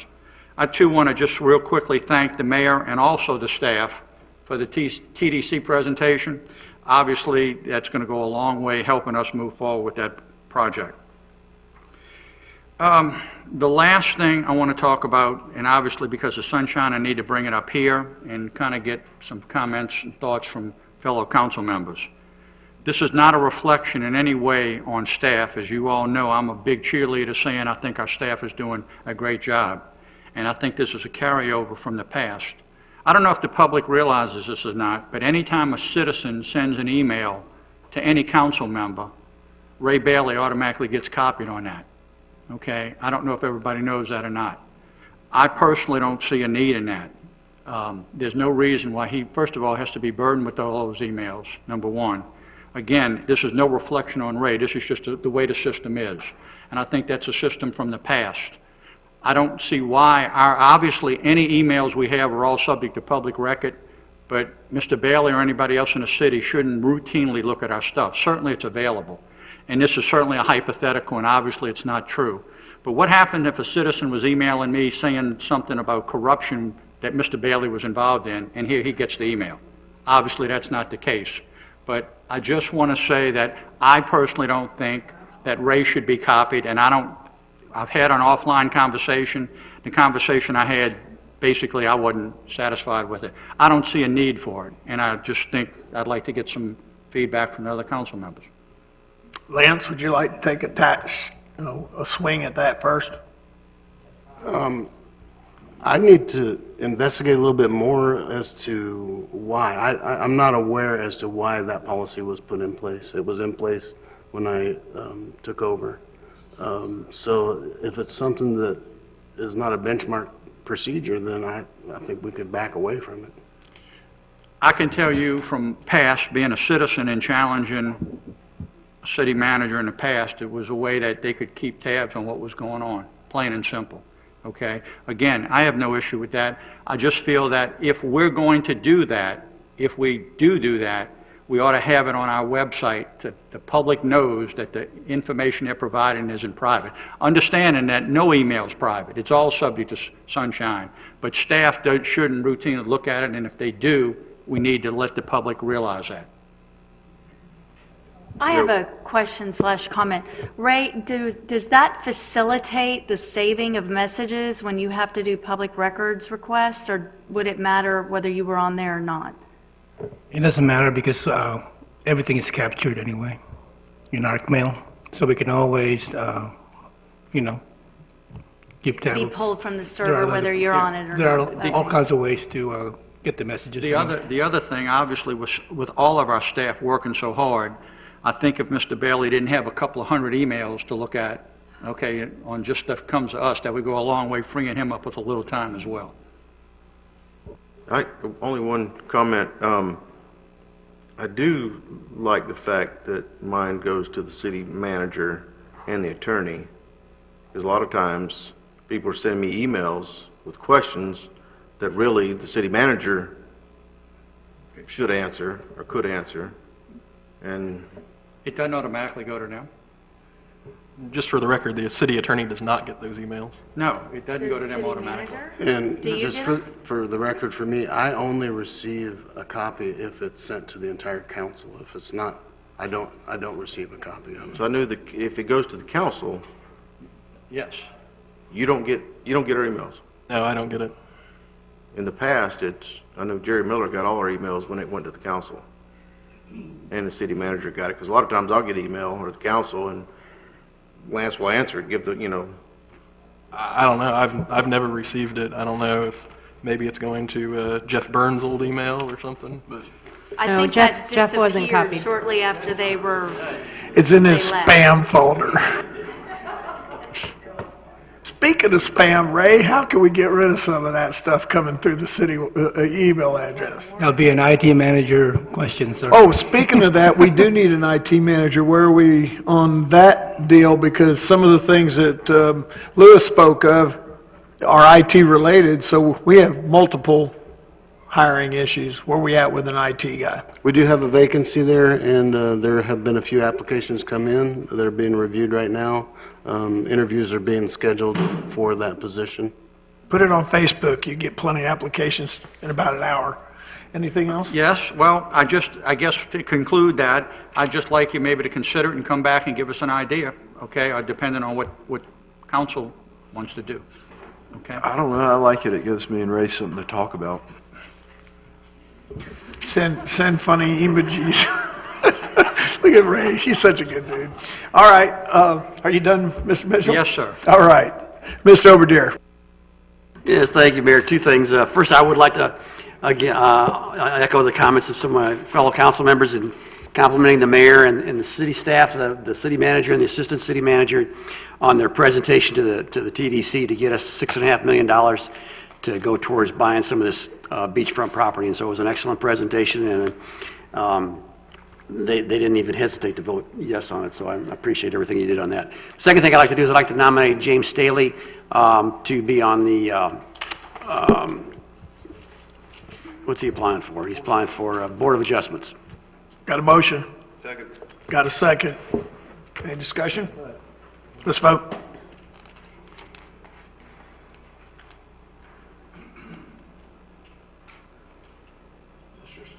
Mr. Staley, never volunteer. Ayes have it, unanimous, so moved. Thank you for your service. Sir, is that it? That's it. Thank you. Okay, thank you very much. Mr. Marlar. Thank you, Mr. Mayor. I'd like to report that we had a great Founder's Day celebration this past Saturday at the Community Center. The Community Center staff was always there to help as usual, and Lisa and her people did a great job. I put Mr. Mitchell to work. He showed up, so I put him to work by helping with some of the awards. And Mr. Overdeer was there also, and Mr. Destin the Elder was there. Of course, that's because we're all founding families. So it was, again, a great one, and we're looking forward to next year. And that's all I have, Mayor. Thank you, sir. And I was not at the Founders Celebration because I finally got a charter trip. We made some money for once. Make some money. And yeah, we stroked them. All my places are rested up. Mr. Destin. Thank you, Mayor. Regarding the first issue, traffic capacity study for the city of Destin, I know we've got a harbor traffic study that is going to be conducted along with the Army Corps of Engineers. So I know we had discussed the last meeting doing a larger city of Destin study independently, and I think there was general consensus from the council that everybody was amenable to the idea. Is it possible that staff can bring some options, perhaps some costs, so we can narrow down the scope during the visioning session? And I don't know if you really needed a vote for that, but I'll throw that out to you guys. Sounds good. Secondarily, the cemetery parking discussion. I had talked about the issue with the cemetery parking being used up by a bunch of folks that I think are probably using it for work parking across the street, across 98 in the Harbor District. So it's not available for people who want to utilize and use the cemetery either for funerals or to visit loved ones, things like that. My suggestion is, in response to Joey's report, is to make a motion that the 17 parking spots be designated 2-hour parking. The concept behind that would be that the folks who want to use the cemetery, I can't imagine would want to use it much longer than 2 hours. It opens it up for all other uses. We don't have to be in the business of policing what the purpose of anybody utilizing the parking spot is. And clearly, if you're using it to park because you have a 6 or 7 hour shift across the street, you are going to violate the 2-hour parking. It's simple to enforce, chalk marks on wheels, citations, that simple sort of thing. So Would you like to make a motion? So the motion is 2-hour parking? Yeah, 2-hour parking. We'll see how that The goes. 17 cemetery parking slots. Got a second? Any further discussion on that? How would we work that? How are we going to know have they been there for 2 hours? Joey? Chalk on wheels. First of all, we'd go ahead and do an ordinance, and then we'd have the enforceable in the ordinance, and along with signage. Officers will chalk at a certain time, write the time on the concrete with chalk, take a photograph of it along with the tag. Vehicles there longer than 2 hours, they get a ticket. We can also put in there, also, if they do not remove after that ticket, we can also put in the ordinance where we boot it and have them towed. Okay. Good? All right, got a motion, got a second. Late night legislation, but this is a needed one. All right, let's take it to a vote.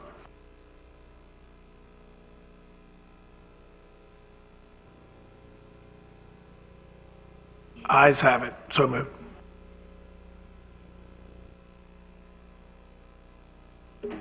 That's true. Mayor, I have nothing further, thanks. All right, Mr. Morgan. Congrats on the beachfront. Thank you very much, everyone on the council that showed up, Parker for voting on it, Mayor for pushing it. That's awesome. I've got an issue in Crystal Beach, I think you're aware of it, with the occupancy signs on the decorative fences.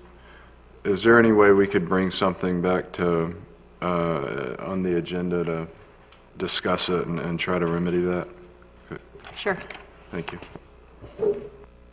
I missed that. The traffic signs on the fences? Decoratives, the occupancy signs for short-term rentals on decorative fences in Crystal Beach. Apparently, Gotcha. there's some folks that are having issues with it, and I want the council to discuss it and see if we can't fix it. Thanks. Just recommending a uniform location.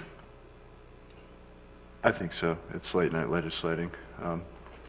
Mayor? Bring it back. Would it be more fluid or easier to, rather than creating a uniform spot for it, to just simply allow decorative fences? I think it was the definition of fence, is that the issue, or is it more, The code prohibits putting signs on fences, so we need to carve out some kind of an exception for these fences in Crystal Beach. They're like these white picket fences, and they're decorative signs, but we don't want to, at least I don't think you all want to, allow any old sign on any fence, so we'll just have to tweak the ordinance and bring it to you.